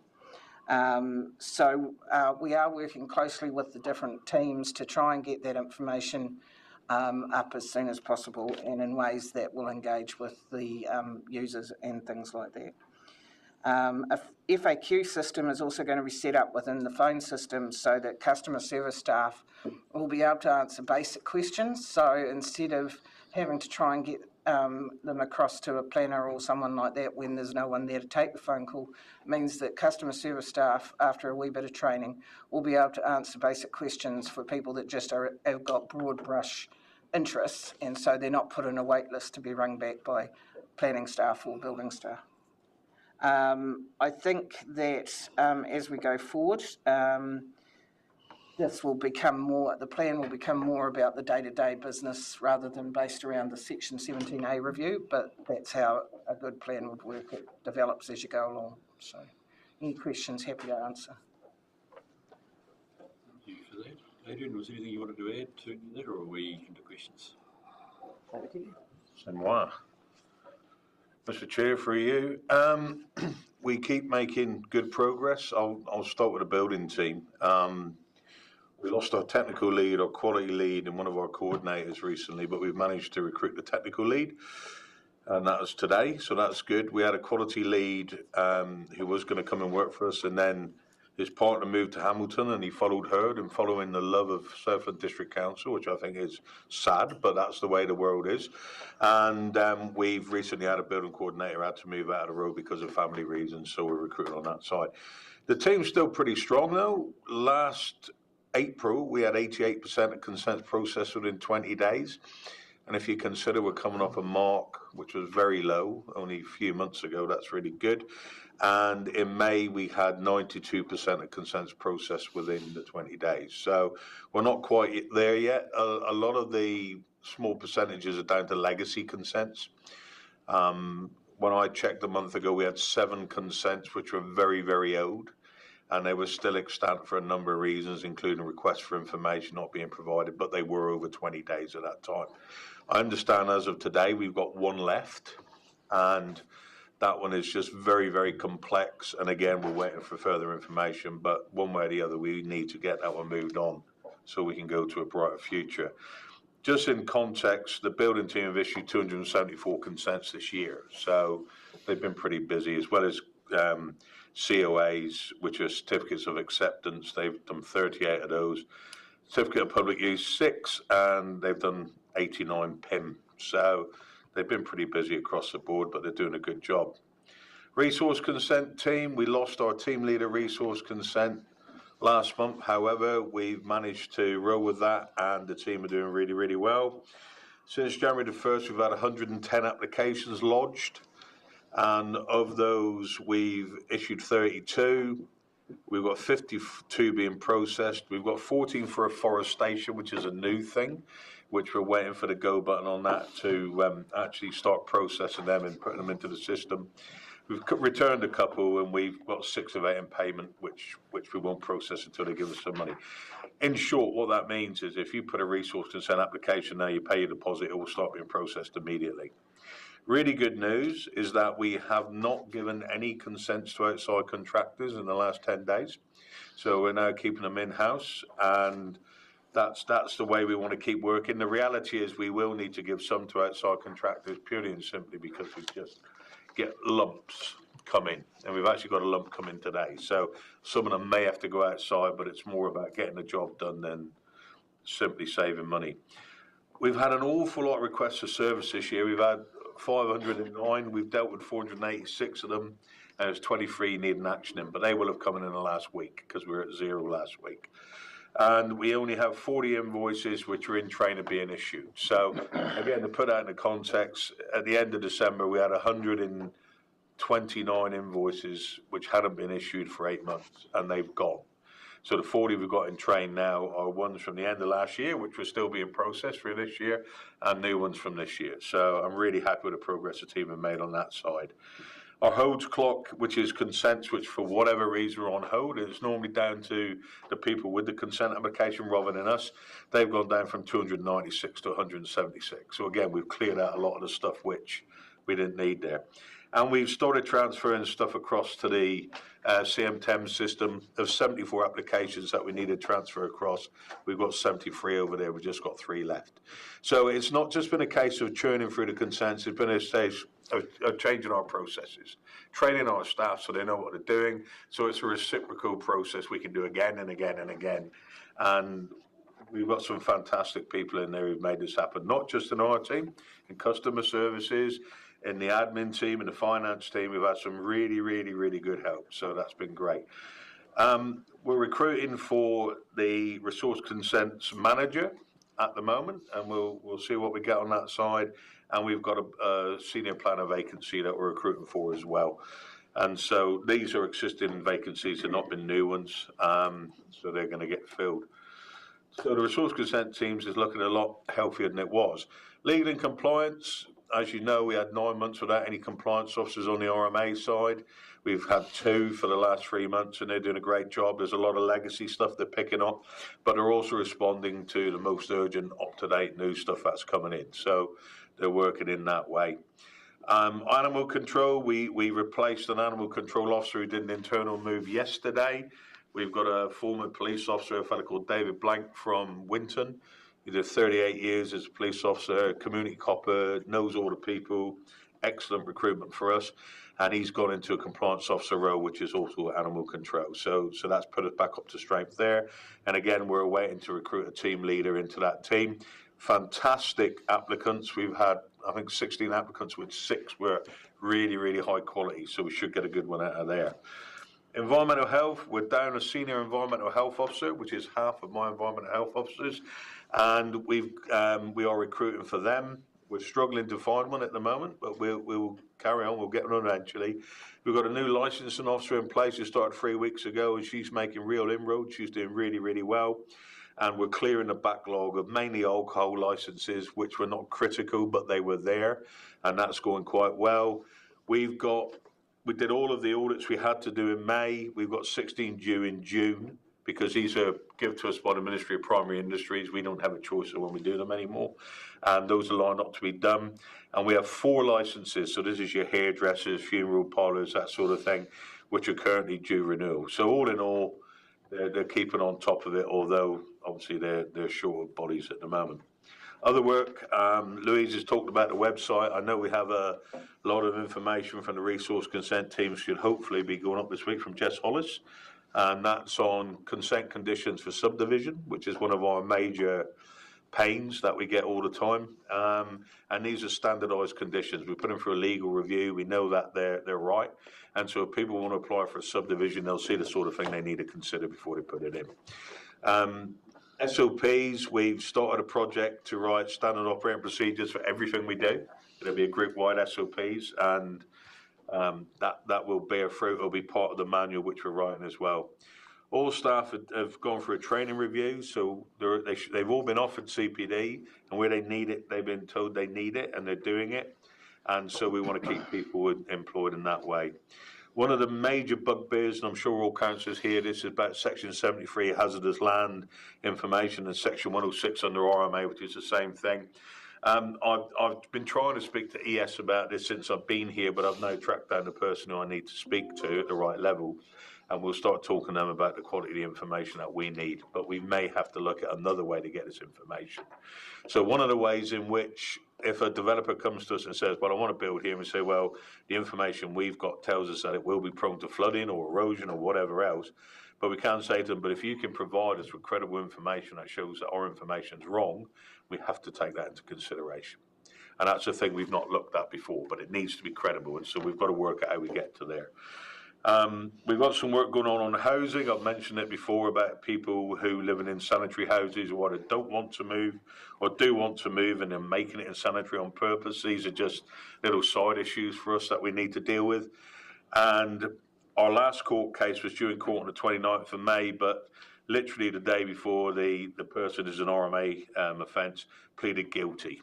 So that saved us the expense of going to court. We've got sentencing coming up on the end of this month for a Building Act thing, and we'll wait for the court to tell us how they're going to sentence on that case there. So these are both wins for us, the last two cases. And I mentioned earlier that we've probably got one other case which is going to probably go to court because of the belligerence of the person who's committing the offending, but we'll go through the process. We'll make sure that's the right decision before we do. So in a nutshell, we're busy, we're making a positive difference to Southland, and we're improving all the time. I really hope in 6 months' time I can come to you and say, hey, look, we're 100% in everything. Our staff are all happy, they're all trained, they're all doing stuff. But it's not just a case of churning through the consents. It's got to be something we can sustain, and we're getting there. And I'm really proud of the regulatory team, and I'm proud of the people who are helping us get there as well. So I'm happy to answer any questions. Thank you, Adrian. That's a real whirlwind, but thank you for that. That's insightful. Folk, do we have questions for the team here? Good work.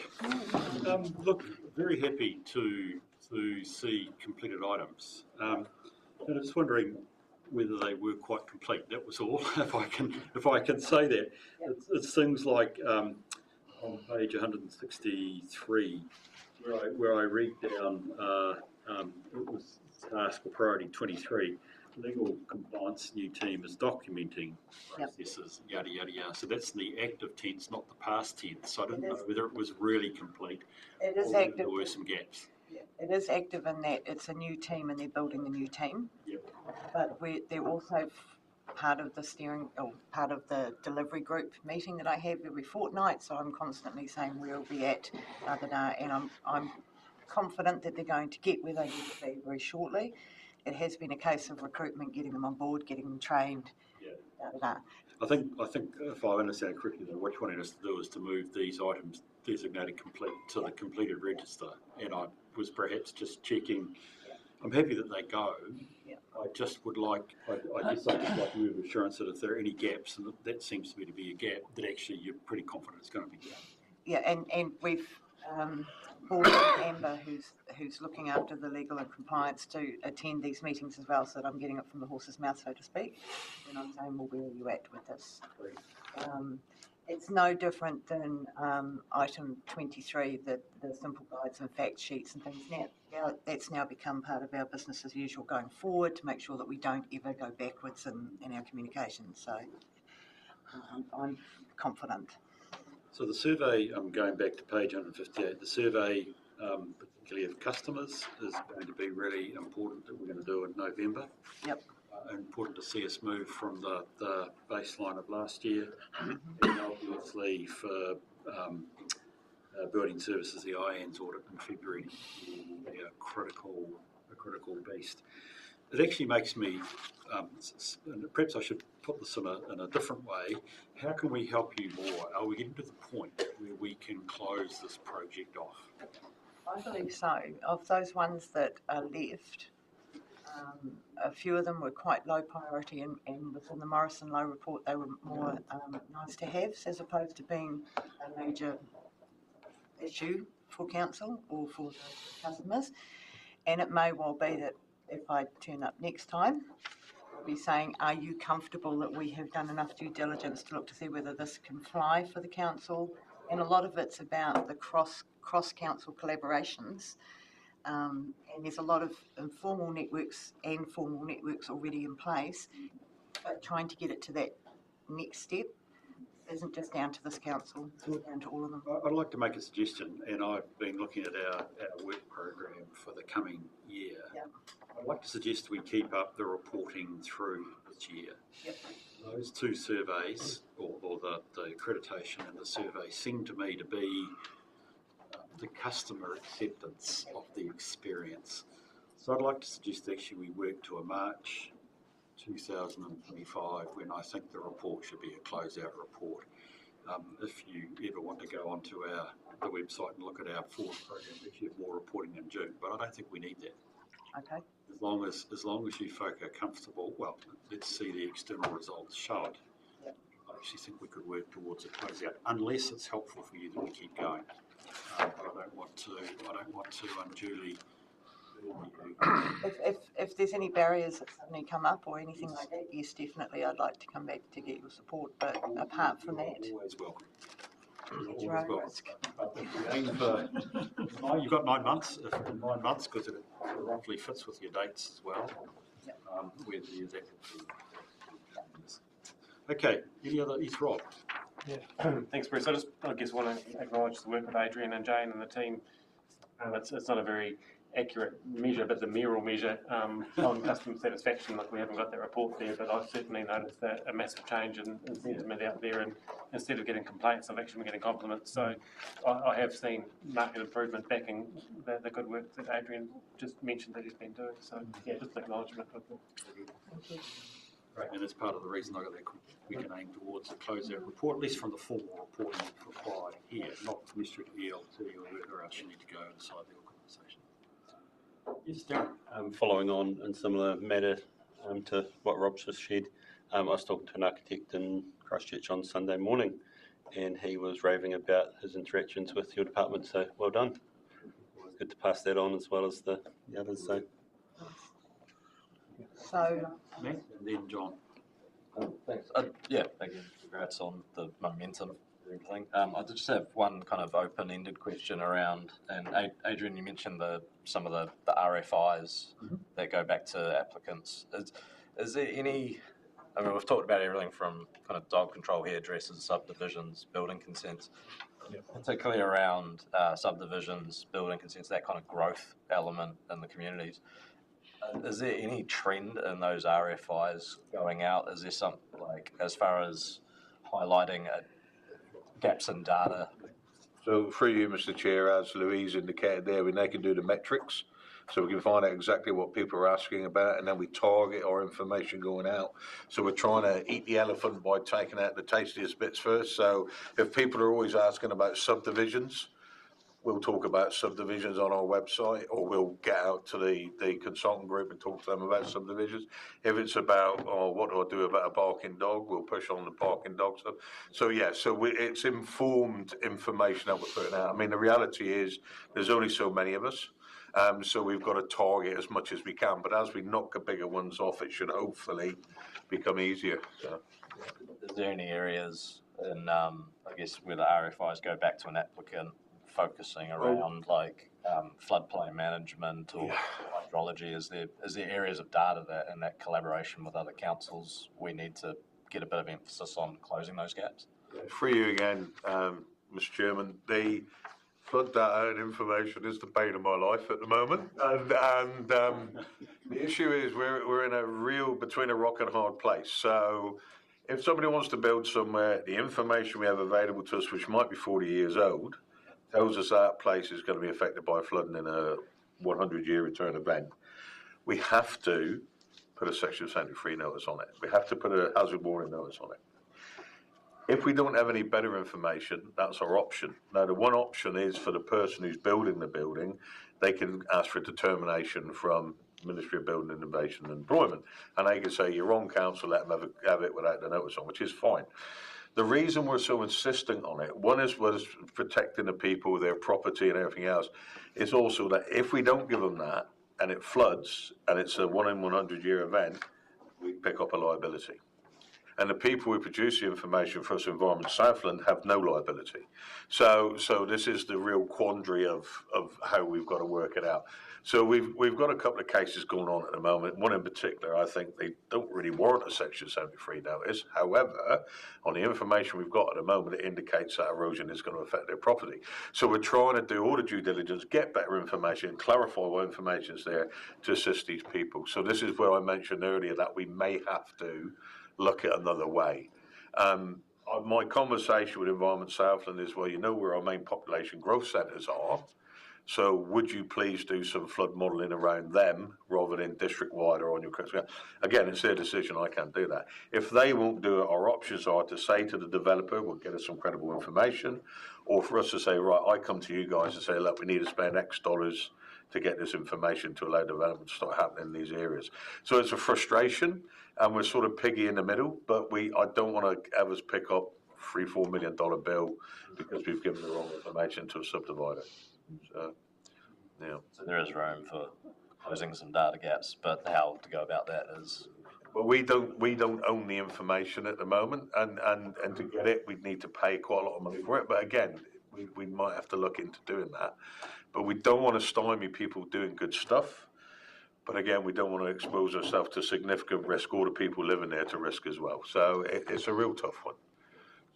And if I could just add on to that, items 15A and 15B is about bringing in somebody who can be there to deal with complex type developments that are happening, such as a wind farm, rather than someone having to go to 15 different points within regulatory services and all other parts of council to get ticks. That this position that's been formally approved and hasn't been recruited for yet, but that's waiting for the UTM to come in, that will be their role, and they'll work across council and across people like Adrian's teams and the likes to say how can we get all the information together now and do it once, rather than toing and froing, because that's where the frustration comes in, and that's where we come in to the newspapers. So it's those sorts of things that are happening as well in the background. Yes. Questions? Come on. Through you, Mr. Chair. I suppose just based on what you've also outlined, there are other examples around the country of the same sorts of opportunities and challenges that you've just spoken of. I can think of one that springs to mind at the moment in the Cadrona Valley, in central Otago, where they've built a water scheme there in a way which it's kind of the poster pin-up of water schemes based on a lot of the things that you've talked about. So, and I know that Kingston, just up the road here, you'll be aware that they're going to go through an 800 dwelling subdivision, which has all been approved. Resource consents have gone through. So they're now in the process of putting in that major infrastructure, things like the stormwater to supplement that 800 subdivision, 1.5 metre diameter culvert just for that. So they're having to go through that process in a town that is similar, that has similarities to some of the other towns that we have around Southland. So they're at the coalface, they're starting to put the rock drill in the ground now, so we can use that opportunity to be able to learn from those examples as well. So, through you, Mr. Chair, a meeting we had 2 weeks ago with somebody who wanted a subdivision in to one of our townships. I said to him, well, if you can control the hazard and mitigate it, you can build it. And their answer was, there isn't the financial margin for us to do that, to make the money. Whereas I'd have thought in Kingston, 800 buildings would probably go at pretty good money up that way. But they're saying that in this particular township, there just wasn't the margin for them to mitigate the hazard, which they didn't think existed anyway. So I understand their point. I entirely hear your point. We have just consented 2 subdivisions up in Atholl area, and they didn't have the same problems that the Kingston does have, with rainfall and stormwater damage. But look, we're looking for solutions, not for problems. But again, we still have that major liability risk to us of people and also financial liability to the council. So we've got to play fair broker, but we can't put ourselves at undue risk. That's the problem. Brilliant. Okay, thank you, Frank. Any other questions, is it? Can we go to the resolutions, please? Again, before we just to reflect, great progress, and we've obviously had some external stuff that is really good, and I'd like to make certain that it's resounding for you and your team, Adrian, as well as you go through this process.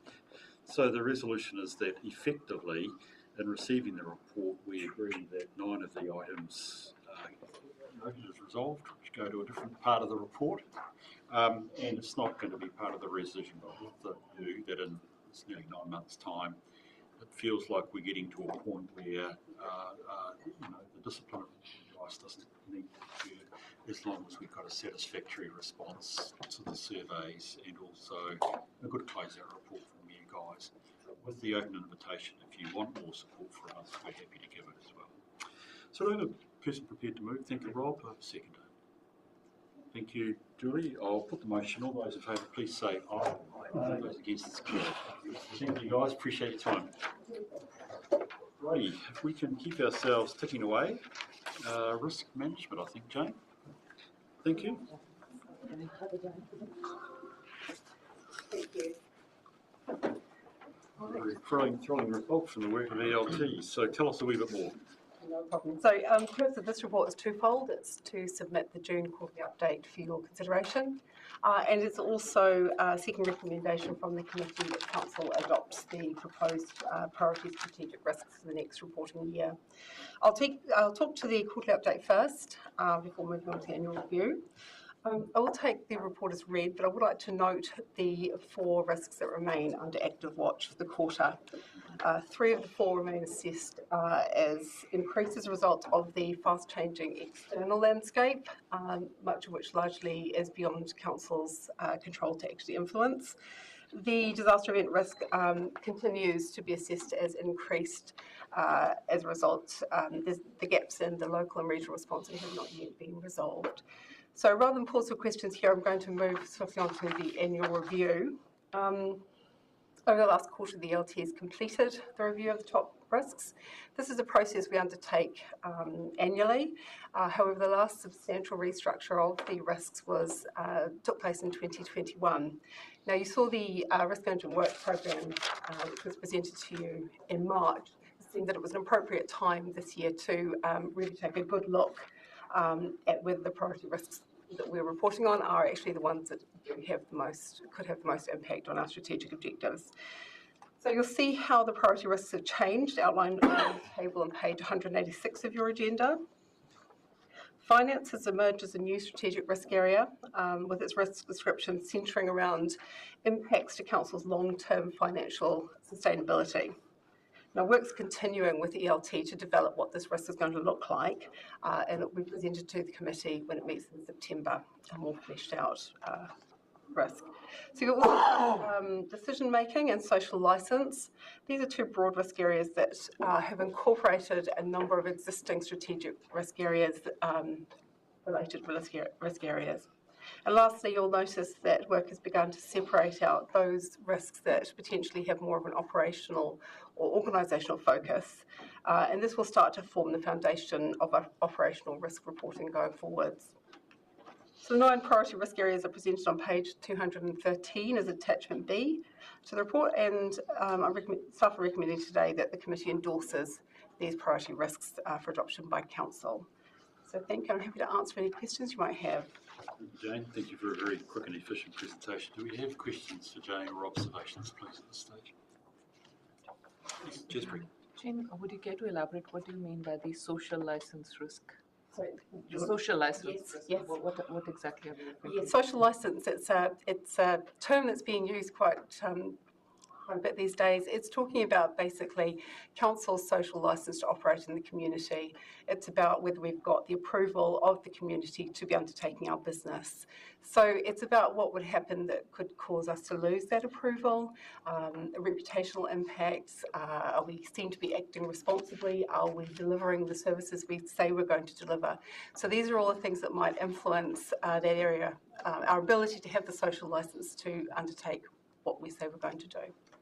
Mr. Chair, if I may follow that up. This morning I had asked about the fact that, we are getting very little feedback on some of the policies we are putting out and able to be able to get a steer which way do we go. Do you think having a better engagement and, somehow getting more people to submit, would that help towards this risk that you speak of?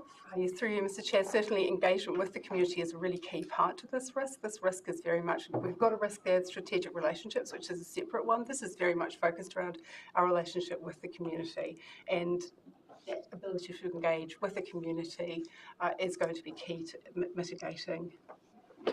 I just wonder what the indicators would be in this particular case to be able to tangibly put that this, and this, if this is sorted, we've got a social license. I'm sorry, I don't have the answer to that at the moment, but certainly as this risk starts to get developed, that's something we'll be looking to see how we can measure and monitor progress and where there might be opportunities to expand on that as a mitigation. Thanks for that question, Jaspreet. It's one that actually I would really be interested in the answer to. That's true for all of them, to be honest. Sorry, somebody. So it was. Oh, sorry, Julie. I didn't see your hand. That's fine. That's all right. We're looking at that. On page 84, under procurement, no. 184. 184. Yep. Procurement. That says that the council remains viewed as a fair and reasonable client of choice. How have we actually determined that? Mr. Chair, I will admit potentially that's anecdotal. Certainly that's what we're hearing from staff in discussing this risk. This is an area that is discussed with the teams each quarter, and certainly staff are hearing that we are seen as an employer of choice, and that contractors have a good, council has a good reputation with its contractors. But that is coming through staff within the organisation.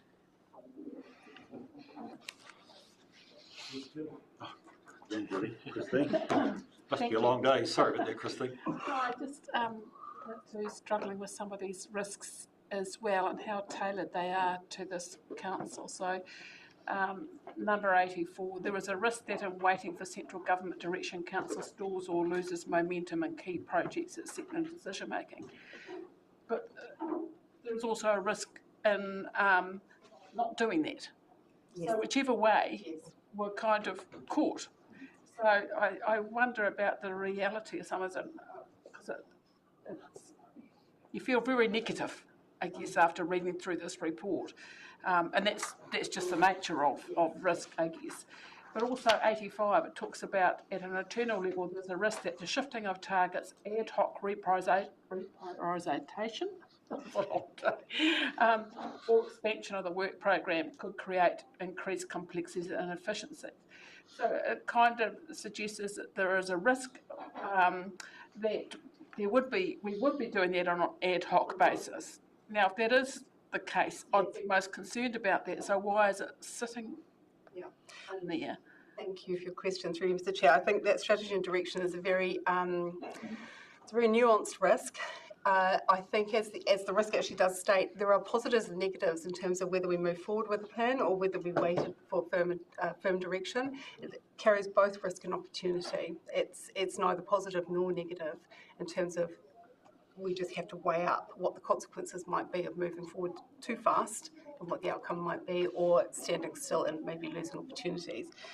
In terms of the decision-making, ad hoc decision-making, reprioritisation, that's very much around, I think council is being impacted both externally from changes that are coming at us from further afield, but also changes that are coming within the organisation in terms of what the work program might look like and our capacity to be able to respond to what's being asked of us as an organisation. So that's where this risk, that's why that is noted in this area. This is very much the internal focus of the organisation in terms of our capacity to respond. Yeah, I just struggle with the whole process, I think, because it's like, why don't we step forward anywhere, because where there's risk, we just do nothing, which is a risk in itself. But it's just a suggestion that would move into ad hoc kind of decision making, when I would have thought that our processes and systems would avoid that. So why is it stated? Yeah. It's a note of caution. It's balance. Yeah.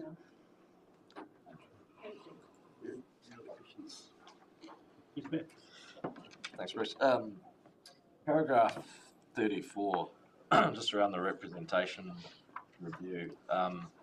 Being involved in those workshops and then also kind of subsequent conversations at the community board level,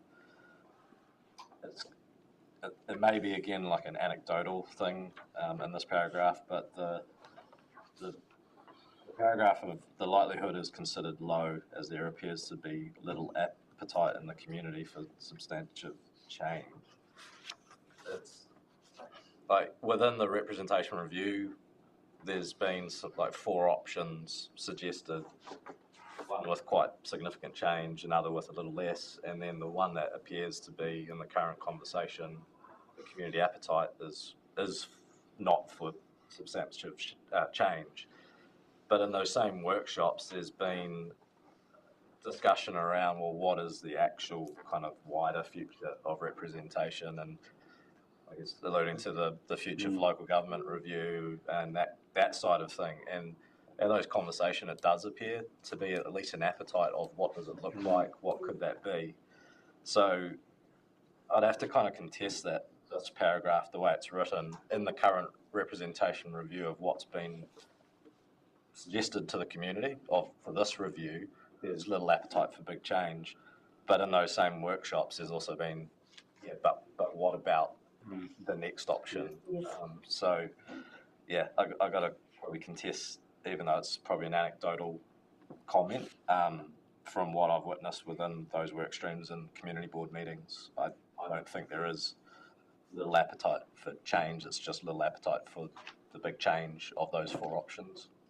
Thank you. I'll certainly take that on board and investigate this for next quarter. Thank you.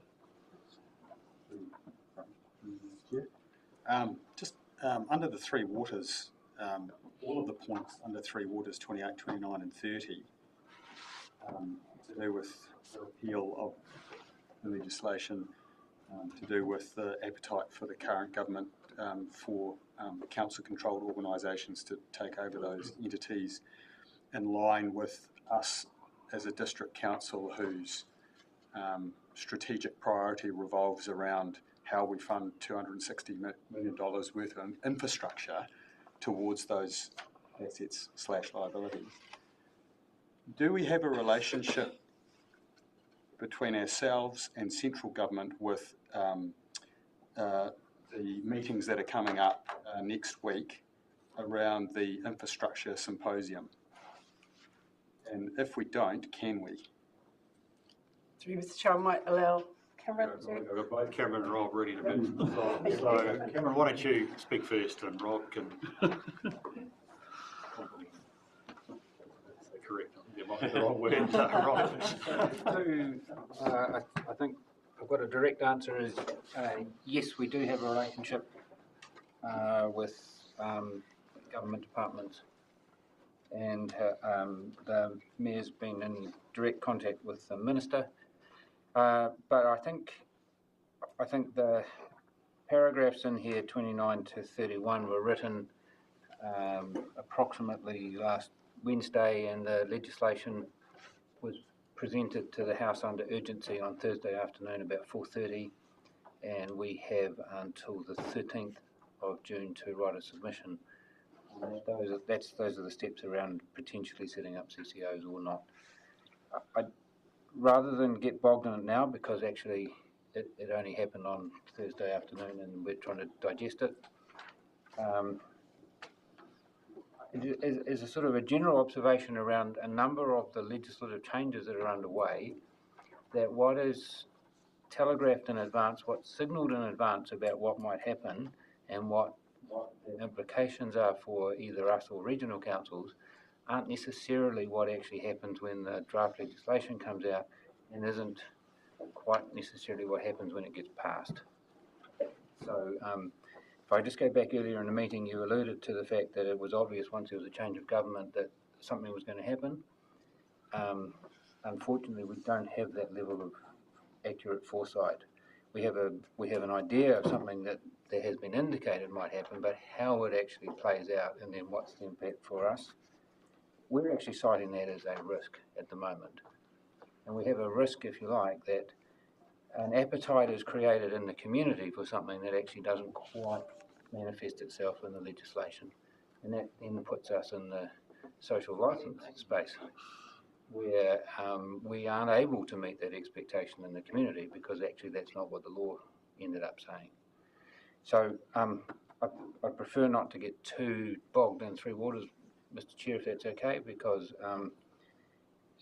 this is evolving rapidly as well. But rest assured, we won't rule out any options around what might be to the advantage of Southland ratepayers in terms of whatever the future shape of Three Waters is. So based on the relative risk that we're talking about in terms of saying, I guess a little bit what Christine was saying earlier, you know, the risk of not engaging. You know, would it be fair to say that we have a vested interest with central government at the moment in terms of where they have indicated they want to go in terms of infrastructure renewal, especially within our wheelhouse of looking at a $260 million problem that we have ahead of us? How close are we to them in terms of the risk, the relative risk associated with doing something versus not doing something with them? I can probably answer that if you. But you can speak first if you're going to. No, I'm struggling to figure out how to answer it. I think just to answer your question in a binary way is yes. And the fact that I've been to Wellington twice in the last 3 weeks, firstly to speak with the Minister, secondly to speak with staff at DIA in conjunction with Cameron and Brian. Look, some of these risks here, to Christine's point, basically we're waiting on government to do stuff before we act. But look, I'm not comfortable sitting on my hands. I actually want to front foot this as much as possible. And having those conversations with the DIA last week before last, it was a two-way conversation. It wasn't us going there and moaning at the government saying, "Oh, you're doing this to us." It was actually a conversation where there was listening in both ways and front-footing it as much as possible. So I think, in terms of not just the Three Waters reform, but all the other stuff that's coming at us, we need to be on top of it as much as we can and have those relationships in place. So yeah, I can confidently give you a yes to that answer, and we're also going to that infrastructure. Oh, you are? Great. Okay, well that's basically answered my question. So we have representation at the symposium. Yep. Okay, great. Thank you. Yes, and can I just add, on Three Waters, how they are governed is up for discussion in terms of CCO or staying with council. What the work itself might actually be and how it might be procured is potentially, also how they might be operated is up for discussion and is now changing again. And what standards might be required is very much changing, but not yet known. And those are, if you like, those three things are part of the drivers at the moment that create the situation that we see in our LTP, draft LTP, and that is being played out up and down the country as councils are grappling with the waters situation. Given that all three of those things are in play at the moment, it's very difficult to, other than stay connected and be part of any conversation that's going, it's very difficult to, other than to say there's a bit of risk around here because we don't quite know what the future looks like, it's all up to play for. It's all I can say at the moment. So it adds to our risk around what are we spinning our wheels on. We will have to divert resources to make a submission. We don't have a council meeting in time to give that submission to you, for example. So those are the kind of things that divert us from the business that we've currently budgeted to do in the LTP that we're currently in. And those probably are some of the things that Jane was alluding to that are distracting because we're not huge. We can't do a lot of extra stuff all at the same time. Thank you for that. Appreciate that, and it's great to hear that. And thank you for your question, Tom. Any other questions? Just one thing left for me, then, Jane. I mean, I generally like the new structure, and I said at the start, well done, ELT, for doing some thinking. I would hope somewhere down the track, we talked about it as part of our 24-25 plan, but it would be good for us to internalise that and just talk with management about what is our risk appetite. Because that gets me then back to the existing quarterly risk register where the risk is increasing.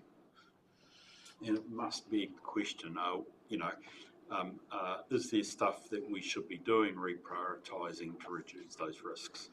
I suspect looking at most of them, even including resource and delivery, we're largely being influenced by external factors like the local or the national contracting market rather than us not having enough project managers on board or anything, or access to them.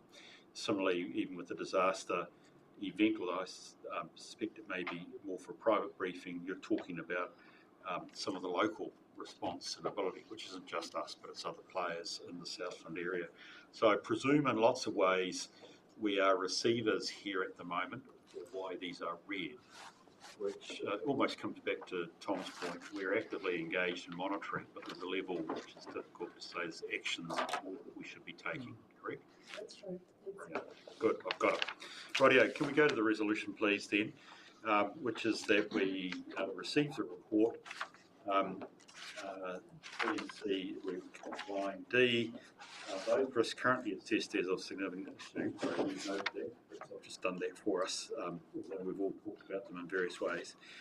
Thirdly, we agree to recommend Council adopt and prioritise strategic risk areas 1 through 9, which is the work that we've done, which does include that phrase social licence. By the way, I love the definition for finance risk, that's superb. I'm prepared to move that we actually adopt these new ones. I don't see there's a lot of risk in doing so. It's actually really good. Although I would love us to workshop this more with you in the new year in light of the adopted LTP. So I'm discussion on the motion. In this case, I'll put the motion. All those in favour, please say aye. Those against? It's carried. Thank you very much. Thanks to you, Jane, and also to the ELT for the work that I've done. I do appreciate you doing on to that. Do we have a look at the annual report timetable, please? G'day, Robin.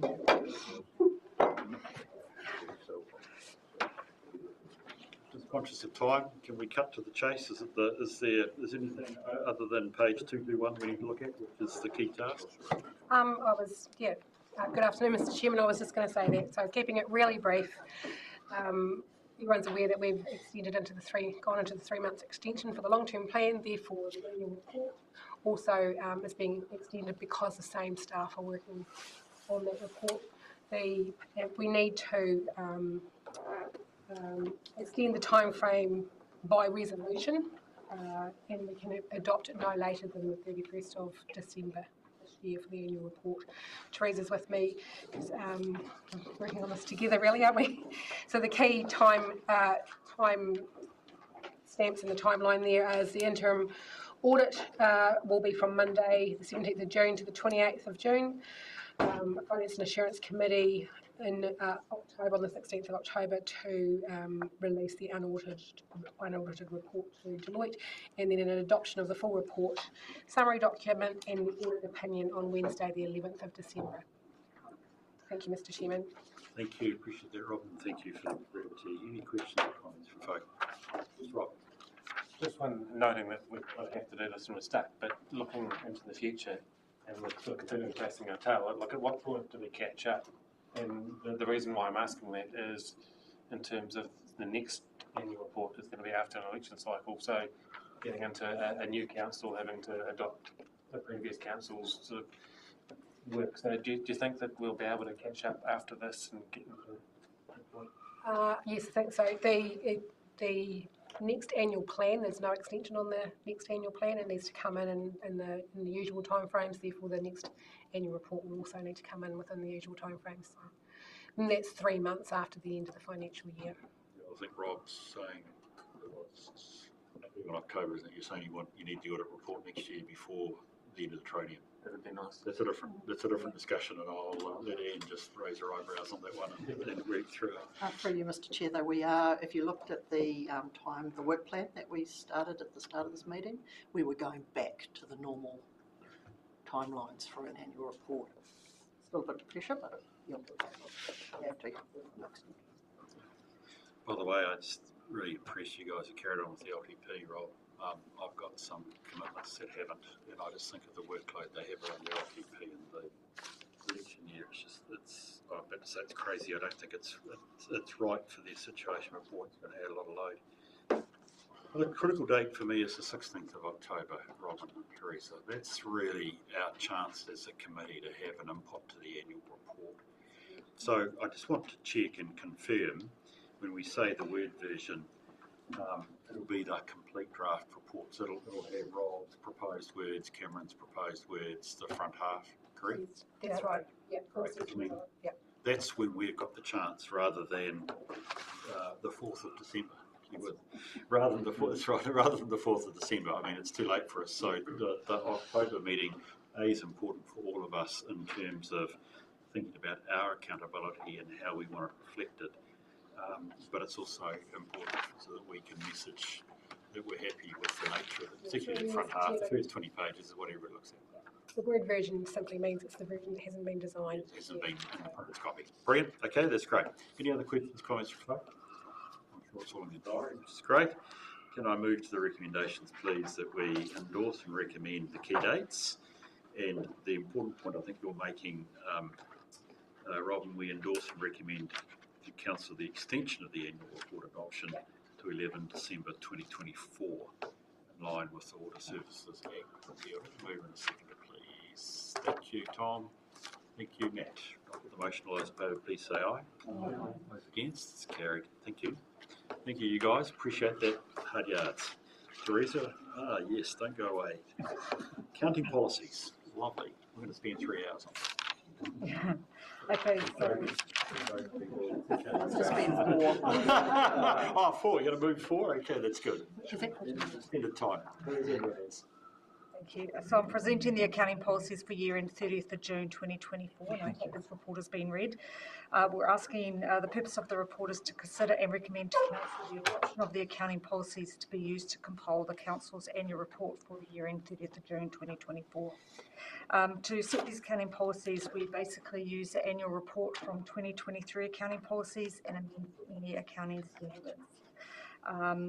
The key change that we've made to these accounting policies is the disclosure of fees for audit firm services, is the amendments to PPN IPSIS 1, which require entities to disclose the fees incurred for services received from its audit and review firms and a description of each service. This is effective from accounting periods from after the 1st of January 2024, but Council is proposing an early adoption of this amendment, which is very minor. Back to you, Mr. Chairman. Thank you, Teresa. Appreciate that. So our policies around how we value our assets, how we assess depreciation, how we measure our liabilities and provisions remain unchanged. There's no reason for them to be changed. And in other words, we're going to have consistent policies as a disclosure requirement here. Anybody want to raise any questions? In which case, do I have a mover and a seconder, please? Thank you, Rob. Do I have a seconder, please? Thank you, Julie. So we are going to recommend the accounting policies as attached. All those in favour, please say aye. Aye. Those against? It's carried. Thank you, Teresa. Appreciate that. Two audit program, I think, in your case. Yes, thank you, Mr. Chair, councillors. So I'd just like to present the proposed internal audit program. You'll note that, of course, we've been holding that for a couple of years just when we've been having COVID, and then we got into an LTP period, and it's probably been one of the items that's been on a little bit on the back burner. So we'd like to do catch that program up a bit and get a few nailed and bolted this year round. So we'll be trying to look towards carrying forward 2 of the programs from this year into next year, and then trying to do 3 or 4 in this coming financial year, on top of the bribery and corruption one that's been on the list for some time. Now, in terms of the bribery and corruption one, we are looking to the 7th of August, putting a bit of a workshop in there for the Finance Assurance Committee and having David Seath down at that stage so that he can talk to staff, but he can also talk to yourselves. And that's been probably some of the thing is trying to find a time to actually be able to get it onto your agendas, because you are busy people. In terms of the actual program itself, you'll remember that we had 2 remaining programs left from the last cycle, which was asset management and information integrity. We put a little bit of a slowdown on that because we had been pressuring the organisation quite a bit with contract management and project management, and the audit New Zealand came up and said, hey, look, you need to do this one around fraud and corruption, so that's why we added that one into it. At the same time, we're also there's a few pieces of work that's been happening this last wee while that we're just recommending to you that perhaps you would like to add to that program, and that's just the audit of the Stewart Island Rakiura visitor levy. And that's just further to the discussions that we've had over the visitor levy and some other discussions that have come in subsequently. Also, just a review of the current document management system. Now, that was further to the 12-point review that you heard from before. That was one of the items in there that we needed to undertake, so that's why just adding that into there. And also just a review of the request for service system, because that's just a general point that's been coming up for a number of audits, just around the times and things for that. So they're all great opportunities for us to make some improvements. And as we all know, this is an important process, this internal audit program for yourselves as governors, to get that confidence over some of the processes that are occurring and that we're undertaking, and to make sure that you're comfortable with where that's at. And as staff, it's an opportunity for us to have some learning from other people and to make those improvements that sometimes we don't always see, or that somebody new can look at. Just as a point to that, of course, I've recommended at this stage that we just continue with Deloitte because of their experience that they already have of council, which would be really nice just to get these ones going, would just be to continue with them in it.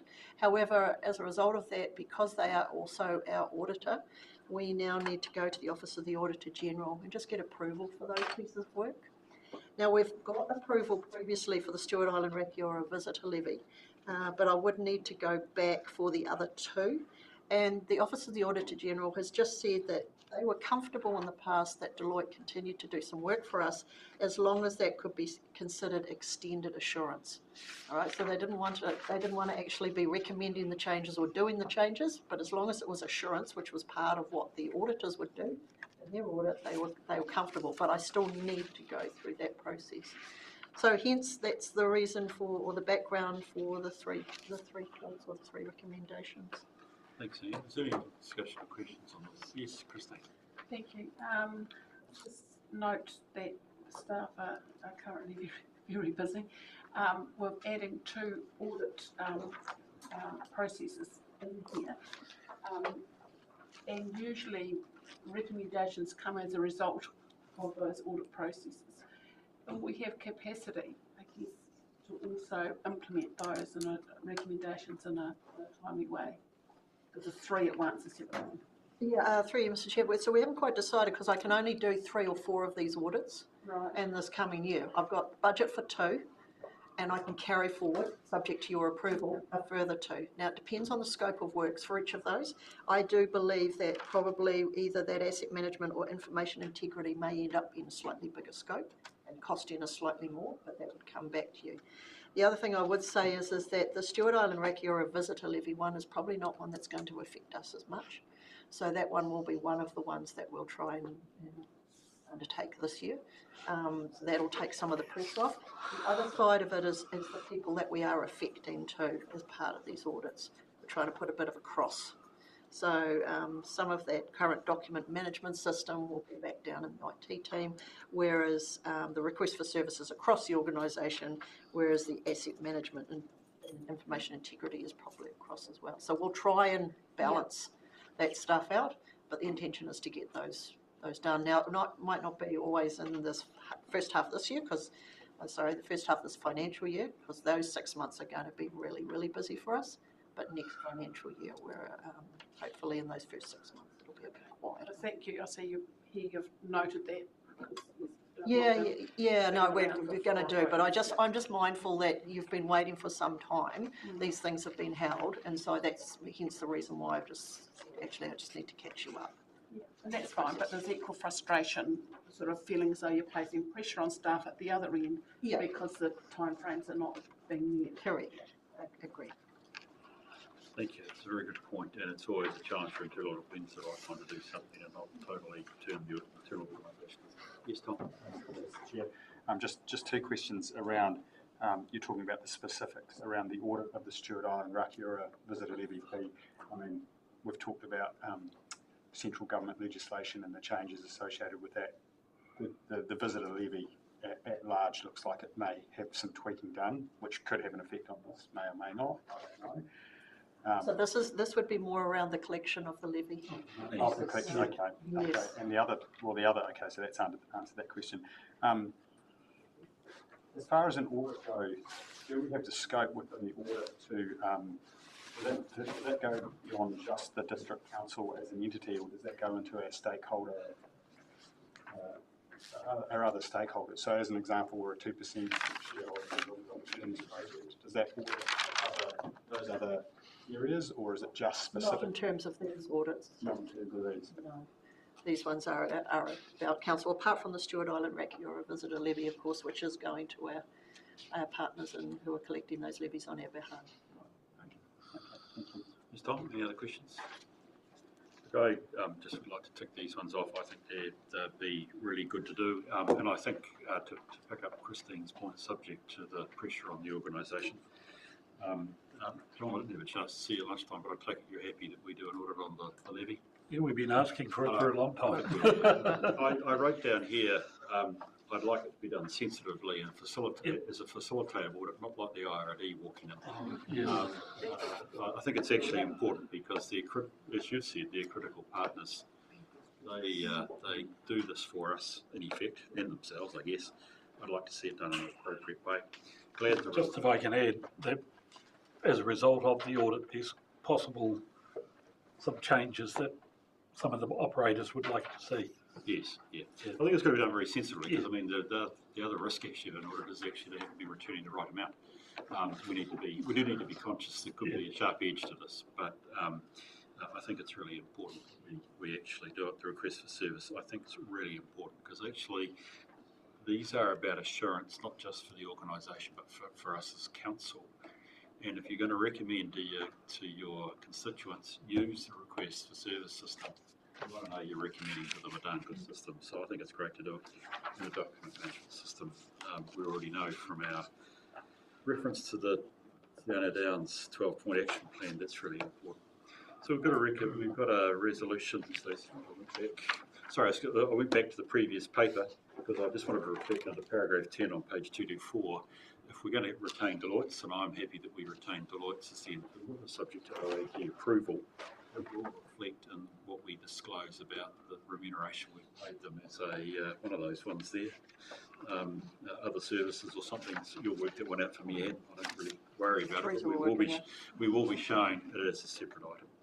So the resolutions are that we agree to those three big ones, which means carrying forward funding from this year, the use of the allocation of the coming year, test with the Auditor General, and we recognise each of those audits currently around the range of $15,000 to $18,000.